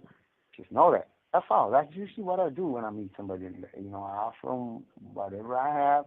If I, you know, as long as with it, that is with. You have 60 seconds remaining.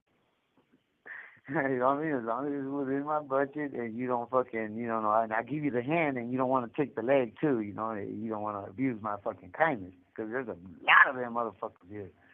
And I'm still doing it, man. I can't stop. I just like to fucking, that's who I am, man. Everybody come here and get soups and coffee from me all the time, but I can't get soups and coffee from them, you know? But it just makes me feel good to be able to help somebody. I've been like that since I was a little kid. Hey, That's why Javier. now I'm there, homie. Yeah. So we're gonna be getting cut off soon. We got about 20 seconds. So if you want to go ahead and give us a call back. Uh-huh. But before we go right now, Letty put a message on you for you here. She says that that she's okay, but one of the boys is getting sick. Oh my God. Yeah. Tell him. Yeah. Oh man, so he should be calling back shortly, and we'll go ahead and continue. And I'm gonna go ahead and read off some of these comments on here. Marlene, I see the one that you put on there, so I'll go ahead and read it off to him right now when he calls back. And Livestock Chronicle, you know, welcome for tapping in. Appreciate you showing up. Who else? And then Too Valid 123. I'll go ahead and ask him about a picture. I really don't push, you know, like them sharing their pictures. You know, if normally like the pictures that I have posted up is because they have sent me their pictures. As a matter of fact, you know, Ricky Black sent me a picture. I need to update his thumbnails because he did when people he did want to share, you know, his picture with everybody.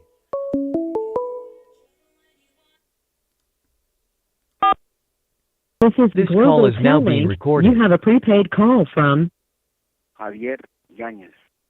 an inmate at the Centinela State Prison, Centinela, California. This call and your telephone number will be monitored and recorded. You have a prepaid call. You will not be charged for this call. To accept this call, say or dial 5 now. Thank you for using Global Link. Hey, Javier. Yeah. Hey, don't worry. We're gonna tell him sana culita de rana, and the kids will be like new. Oh no, you didn't. I mean, hey, you know you gotta be straight raza, straight fucking, you know. Hispanic, Latino, whatever you want to call it, to know that one, you know? Sana, sana, colito de rana, si no te sana ahora, te sana mañana. Yeah, that's a shit. Letty knows that one too. You know, Letty, she's straight. You know, when they talk, you know, some call their mom Ama, and some call Papa. I always call my mom by Ama, not Mama. And my dad, I always say Apa. So it's Ama y Apa. So I ain't never heard nobody else do it. So here I meet this girl right here, and I'm on the phone with her one time, and she says, "Ay, Ama," and I go, "What? Did she just say Ama?" She goes, "Yeah." I go, "That's how you address your mom?" She goes, "Yeah, I don't say Mama." I go, "What the fuck? Okay, all right," because I had never. I thought we were like you know, in our family that we were the only ones that would call our moms Ama. I just thought I'd throw that out there real quick because you brought up the sana kulitarana. Hopefully he won't. Hopefully he's not that sick, man, and it's not like some kind of long, like maybe it's just a little quick virus or a cold, because that would really ruin her little trip. She's gonna go visit her sister. She ain't seen her sister in a long ass time, man. She just had this kid. Her baby's like a year and a half, and so she's taking the baby. Last time she seen the baby she was like 3 months old, and she's gonna stay there for like 3 weeks, and it's like a little vacation time, you know. And you don't want that. You don't want to have a sick child, or especially in Tijuana, homie. Oh. This call and your telephone number will be monitored and recorded. The hospitals are dirty over there. They charge an arm and a leg, man. If you ain't got money, they won't treat you. It's crazy. Hey, right now that you brought up Tijuas, man, as soon as you cross the border, man, you it's just like the air changes, and it's like you're walking into a sewer.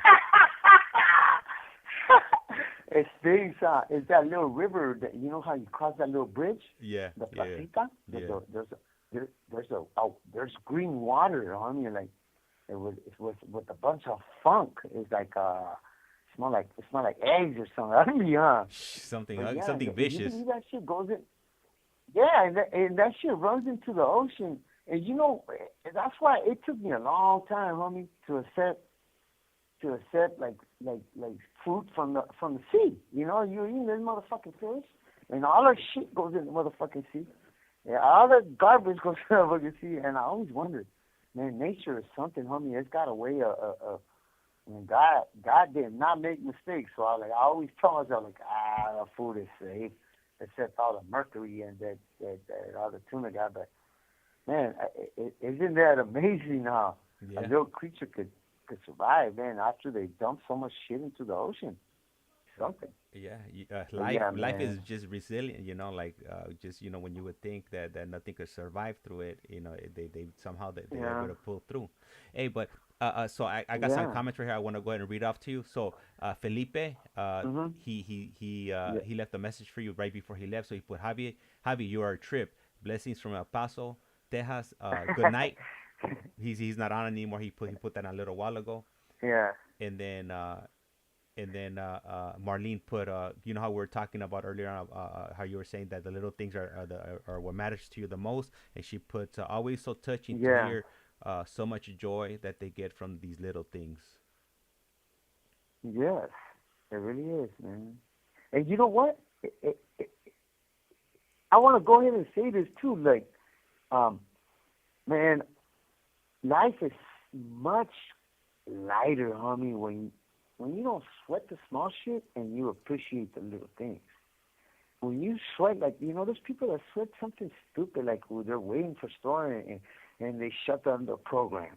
Oh, no yard. Everybody gets in a bad mood.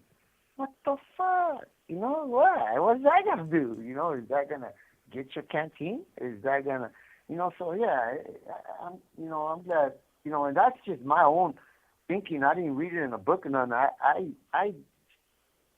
It's homegrown. It's grown in my brain to be like that. Hey, Javier. I've always struggled with reading. Yeah. Hey, but you know what? Like, hey, when they mess up, you know, canteen, and you don't get your chili lime, you know, it's come on, you know, you gotta be mad. Oh my God, dog.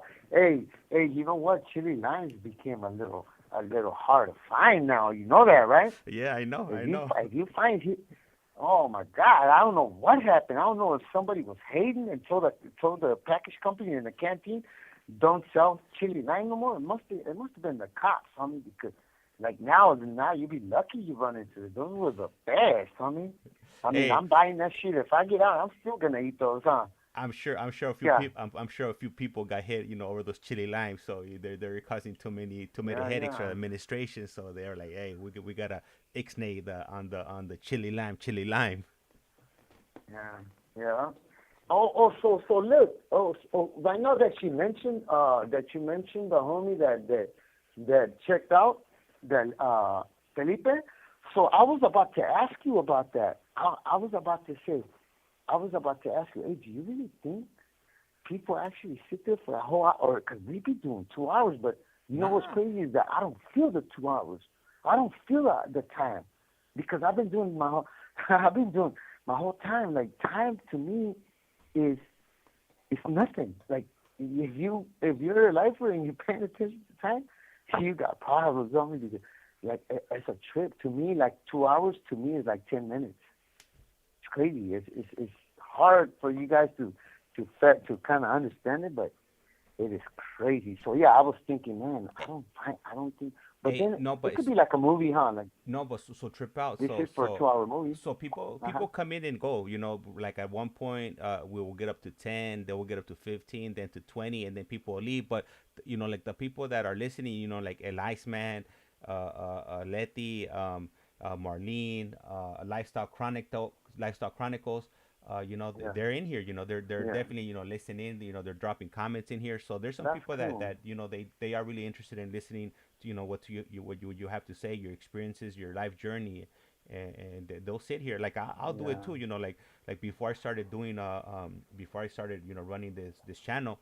I would Yeah. when I would be at work. Like I obviously well, you know what, as far as I'm aware, I don't know of anybody else doing it the way I'm doing it, as far as like doing lives, for with people that are Yeah. currently incarcerated.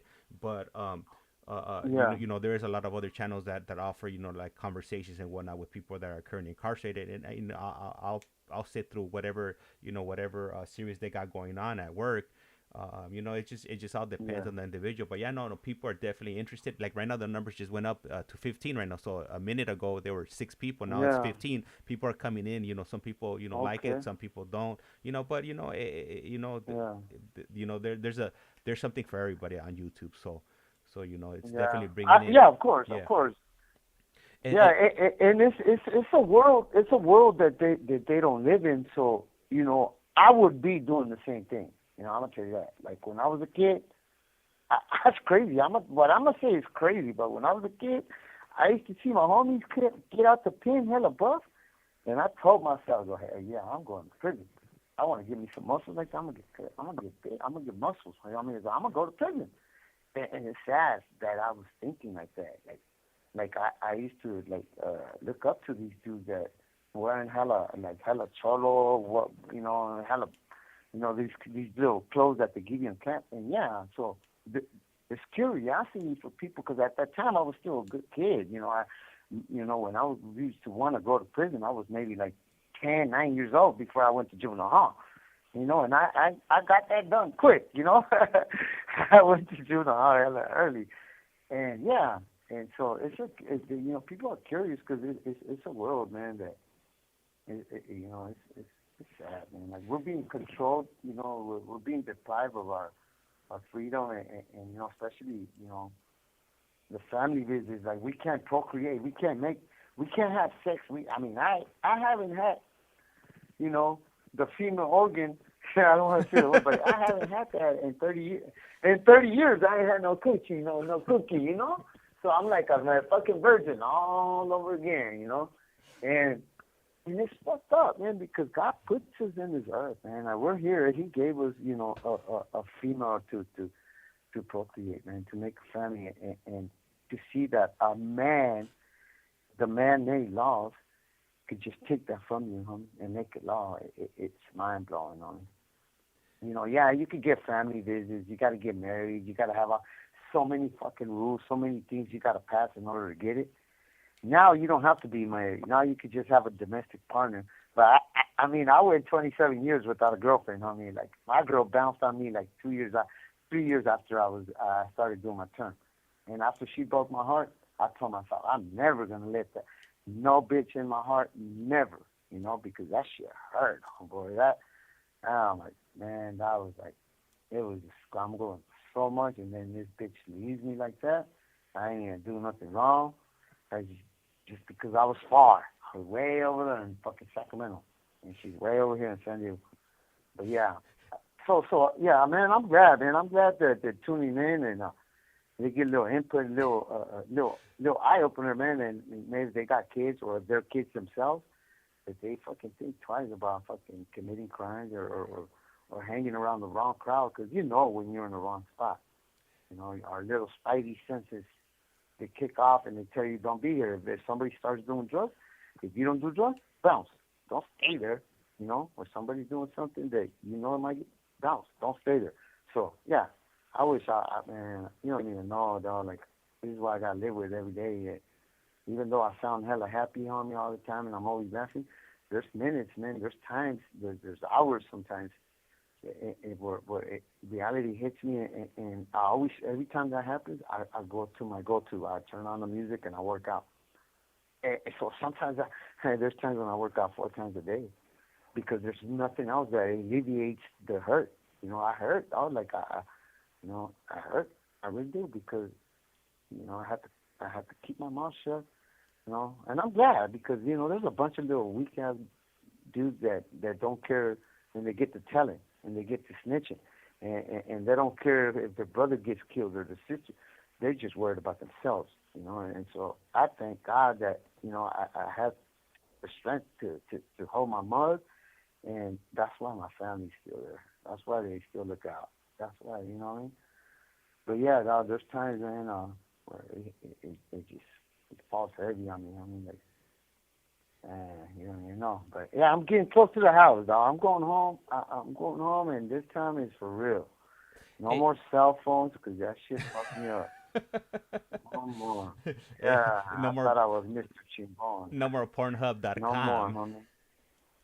Yeah, I left in the Pornhub, homie. I would do.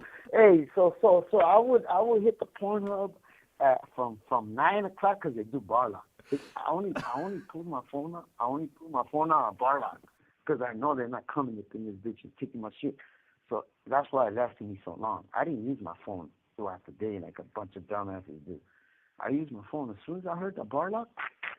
That means the doors are locked. They can't open. This call and your telephone number will be monitored and recorded. They can't open it until 4:30 or 5 o'clock in the morning.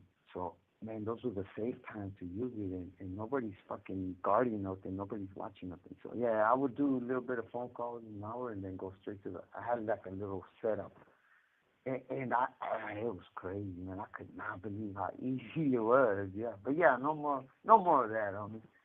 Never. And I want to touch on something else. So, El Iceman, you know how earlier on you were asking about if like people were really sitting through the conversation, and El Iceman puts, I don't have a life. That's why he's watching it. Oh man, you know what?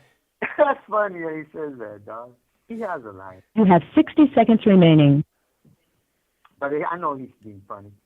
What's the other one? And then we have a new viewer that's been participating in the chat. He goes by 2valid123, and he says, I listen on and off, but I do listen throughout the day. And also 2valid123 is actually also asking about a picture. Would you mind sharing a picture with us so we could go ahead and attach it to your videos, or how do you feel about that? Oh yeah. I'll find. I'm gonna have to check with my manager, Leti, and I'm gonna see if she. Pero now I'm gonna check with Leti, because look, I'm gonna tell you about the picture thing, and you're gonna laugh, dog. Since I was a little kid, like in my whole entire family, I'm always missing in the family pictures. They had to pay me to get on the camera to allow them to take pictures of me. I never. All right, so the call was cut off. He should be calling us back shortly, and I'm gonna tell him, if he does shoot us a picture, preferably a picture that's not from like 30 years ago when he was in his 20s. We want to see an actual factual picture of what he looks like today, not 30 years ago when he was in his prime. So right now, when he comes back, I'll go ahead and mention that to him. And then I did see a question from Lifestyles Chronicles. I have been trying to get it, get that question in, but definitely not overlooking looking that question. I will read it out to him before our last phone call. And I'm also gonna send him. I already sent him a few screenshots of the previous chat messages, so I'll go ahead and catch up and send him the ones that I obviously I couldn't take because they hadn't happened yet. And then we'll go ahead and continue. Javier, he's really easy to speak to, really jovial. So definitely, looking forward to bringing him back and continue with the conversation. And I want to touch on something that what was his name? That guy from El Paso was had mentioned. Felipe.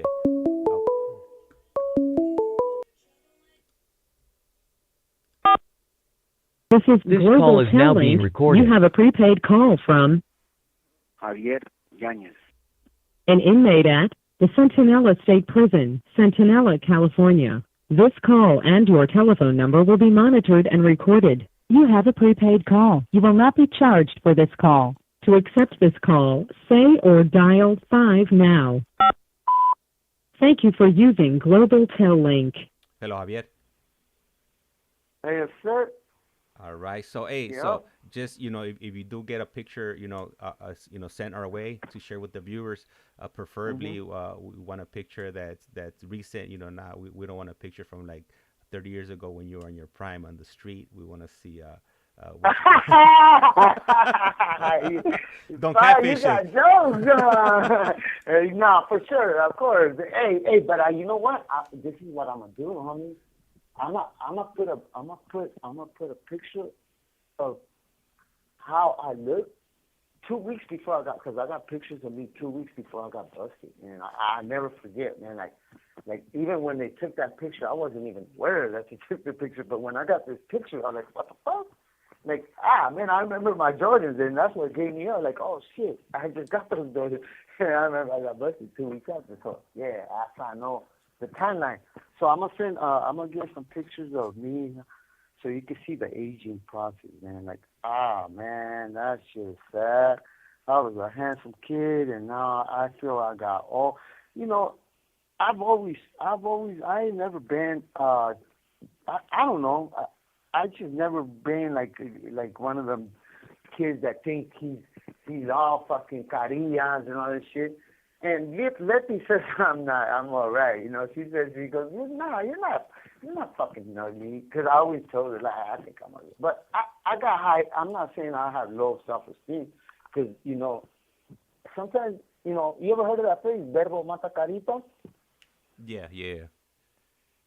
Okay, so yeah, as long as you're a good talker, man, and you got a good, you're upbeat and you're sincere, there's people that are attracted to that, man. Looks are always gonna go away. We're all gonna get old. So apparently, I got older. So as you get older, you start to feel uglier. It's a fact of life, Not uglier, but old means ugly to people, It's not. It's just you're aging. But yeah, so I'll send some of my when I was young, when I got busted. I got some when I was in youth Folsom, when I used to take pictures in the weight pile. So I'll send like 4 of them. All But right. yeah, I got you with some art pictures of my artwork. All right. You said it. And then I got a No, question. for sure. I got a question from Lifestyles Chronicles. He says, and he's asking, hey, Javi, do you ever think about the wasted time in the hole and regret your actions now, especially now that you have the opportunity to get in front of the board? Oh yeah, I mean for sure. Remember I told you how the reason I was just being destructive and not caring is because all the anger I had in me that I'm never getting out of prison. I'm a lifer, and I even earned this fucking life sentence. I didn't get caught. I know no evidence or nothing. And because, someone took it upon himself to change the plan and take someone out, but yeah, all that time I did in the whole dog was ugly, dog. It's like, I couldn't get out that motherfucker, man. It seems like every time somebody drove up, everybody that's coming in from the main line is fucking up, and they're going to the hole, and they're bringing me all the trouble. So every time I would hear the word incoming, I would cross my finger like, man, please be good. Please tell me you don't gotta go, because I just needed that break to make it out. You know what I mean? And I finally got that break. I got out. But yeah, I don't think it was much of a waste of time because I learned how to draw, man. I had to pick up a pencil, and so I learned a lot of shit. I was the first time I actually read the Bible. When I went to the hall, I read it in the streets before. When I was a kid, I went to catechism, but parts. I never really just read the whole thing. So yeah, I read the whole Bible, and I didn't understand it. They said that's not the way to read the Bible, so I was thinking you could read it like a book. So yeah, there was a lot of plus in the little negative. So it wasn't all just a waste of time. It was I made the best of it. That's right. That's right. And then we are 5 minutes into this call, and I just wanted to mention to you, this is probably gonna be our last call for the night, just because we're about to be hitting 2 hours, and I do have to get ready, for my day tomorrow. I won't be available. Yeah, no, it's good. No, I'm fine. Whenever if ever you gotta do it shorter, I'm good with it. I gotta go. I gotta wake my ass up. I wake up at 4 o'clock in the morning every single day. And like there's times when I only get like 2 hours of sleep, but I always catch little naps here and there. Yeah, so I took a nap today. Tomorrow I got school. So yeah, and yeah, I'm fine with whatever. I mean, like whenever you gotta cut in or you wanna go, yeah. So just feel free and feel comfortable doing it. No, yeah, I got you. Letty wants me to call her anyway. Letty wants me to keep her company on a little trip, Yeah.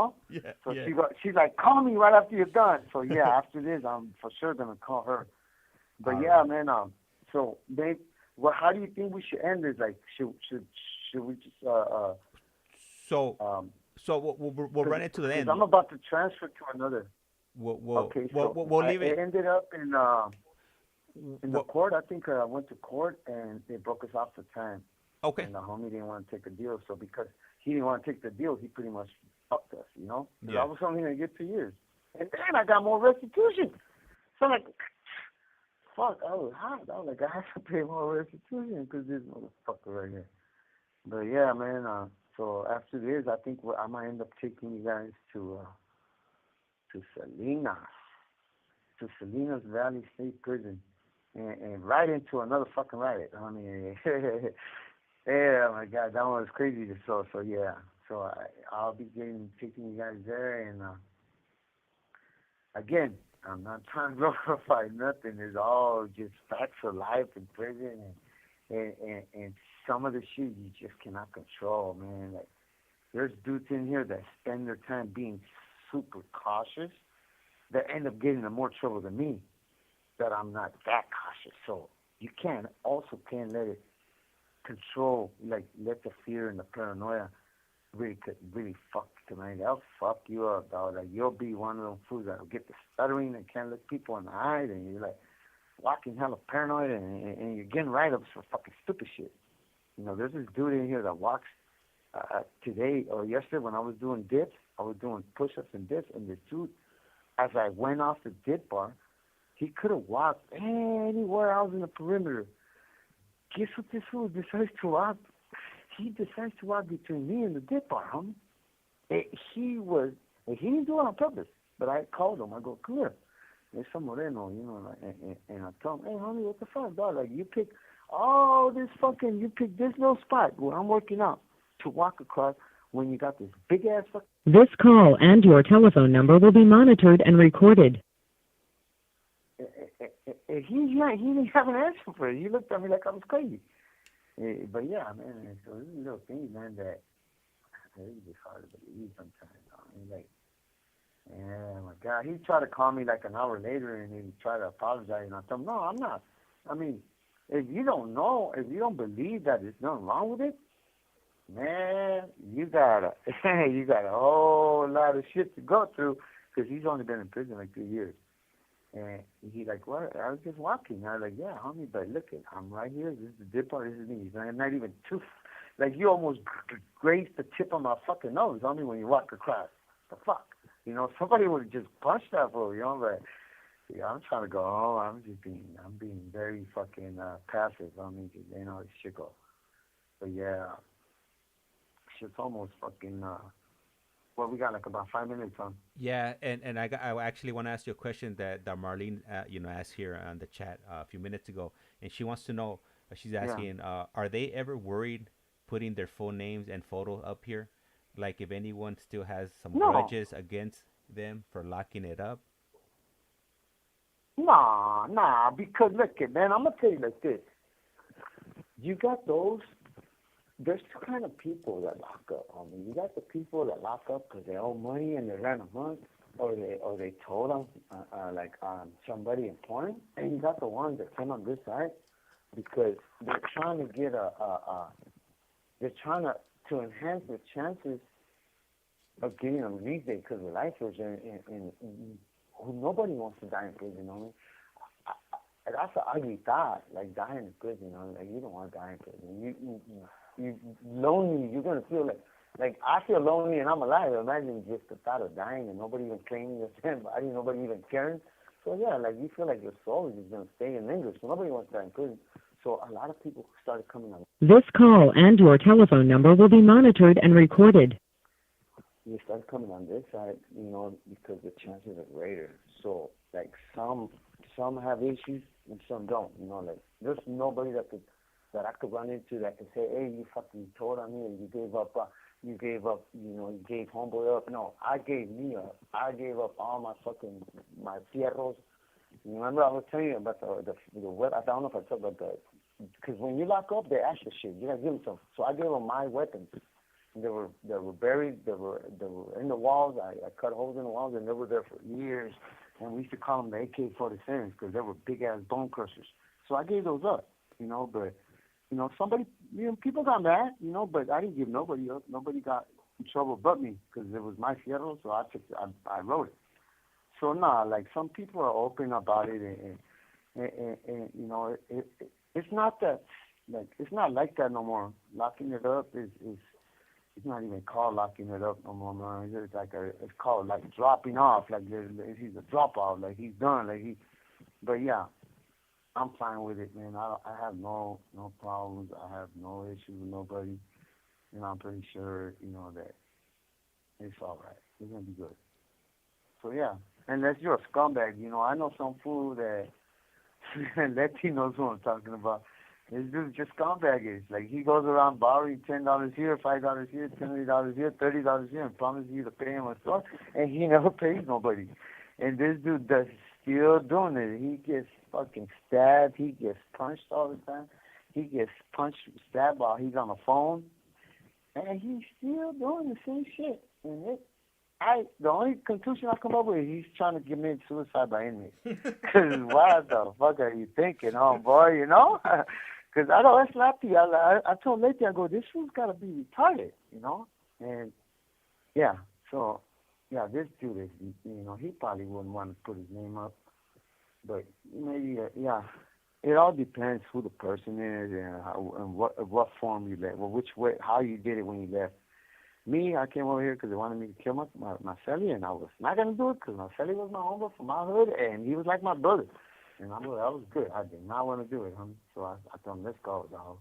I'm done with this bullshit. It's a fucking drama every fucking day. And I was so fed up with this shit. Every day was drama. Nobody wants to live like that. It's attention, worrying about fucking something's going to happen in the area, and then if you go on a mission, if you accidentally kill a dude, then you're for sure never going home. So it was scary, dog. And I'm actually, man, I'm so glad. I wish I would have came on this side a long time ago. I would have got a release. I would have been home. You know, I picked up these 9 years for stupid shit. People didn't do nothing, but yeah. Hey, So it's Javier. pretty safe. It's all right. And right now, Mhm. before it gets short, I know we only got like less than 2 minutes. I don't know right now. I guess Yeah. one of the cops, whoever reviews these messages or the pictures, they're on it right Mhm. now because they Yeah. they they approved that message I sent you earlier on, which is fast. I don't think I've ever had a picture message approved this fast before in the history of Oh, CDC okay. history. So Yeah, you yeah. could check that out Yeah, when yeah. once you're done. I'm actually sending um I actually sent a second one right now with these, because Man, there thank was more you. I mean, messages. So man, you definitely a hit, And the last man just put a message on here for you. He's a great talker. Let me see. I can't see all the messages there. Let me double check on my phone because on what happens when I look at it on the computer, there's like a little heart that's in my way, so I can't see the full message. Let me. You have 60 seconds remaining. He put he's a great talker. I remember episode 1. Yep. So man, I'm telling you, you're a hit, man. So you're definitely gonna be one of yeah, those guests that are definitely have to bring you on, on a constant basis, because people are definitely yeah, yeah. want to hear from you. Yeah, yeah, for sure. I mean, even if I parole, I mean, if I get out, like, I'll be there with you, man. Like, I promised my mom, man, like, look, mama, I'm leaving this little ass room to that big ass house. It's not gonna bug me. I do not want any friends. I don't want to meet people. I'm gonna stay my ass in that little house. And my mom's like, nah, you don't gotta lock yourself up. But nah, for sure, Okay. I will be doing that, man, because I will be hitting you guys up, man. All right. We got like 10 Promise. seconds. So. Yeah. So, what do you think? We should just count from 9 to 10, or just Yeah, start? yeah, you started and I'll finish it off. Silly asshole. Hey, that's the kind of shit though. Like I've been sitting here like. All right, guys. Well, hey, I appreciate you guys, tuning in today and listening to our conversation for the last, what is it? We've been on for like the last 2 hours and 6 minutes. We won't be on Saturday, Friday, or Saturday. We'll be back on Sunday.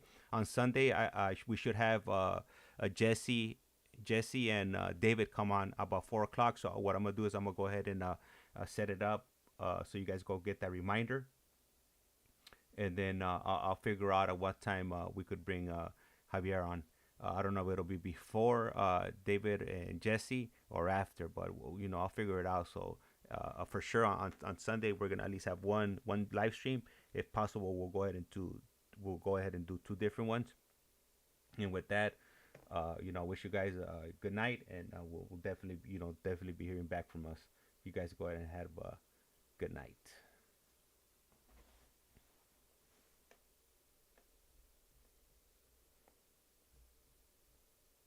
Oh yeah, and I want to go ahead and thank Elias man. Don't want to forget about Elias man for dropping that 10 piece. Really appreciate it. I don't know what I'm gonna do with it yet, but I'll let you know once I figure it out. I really appreciate the gesture, and thank you.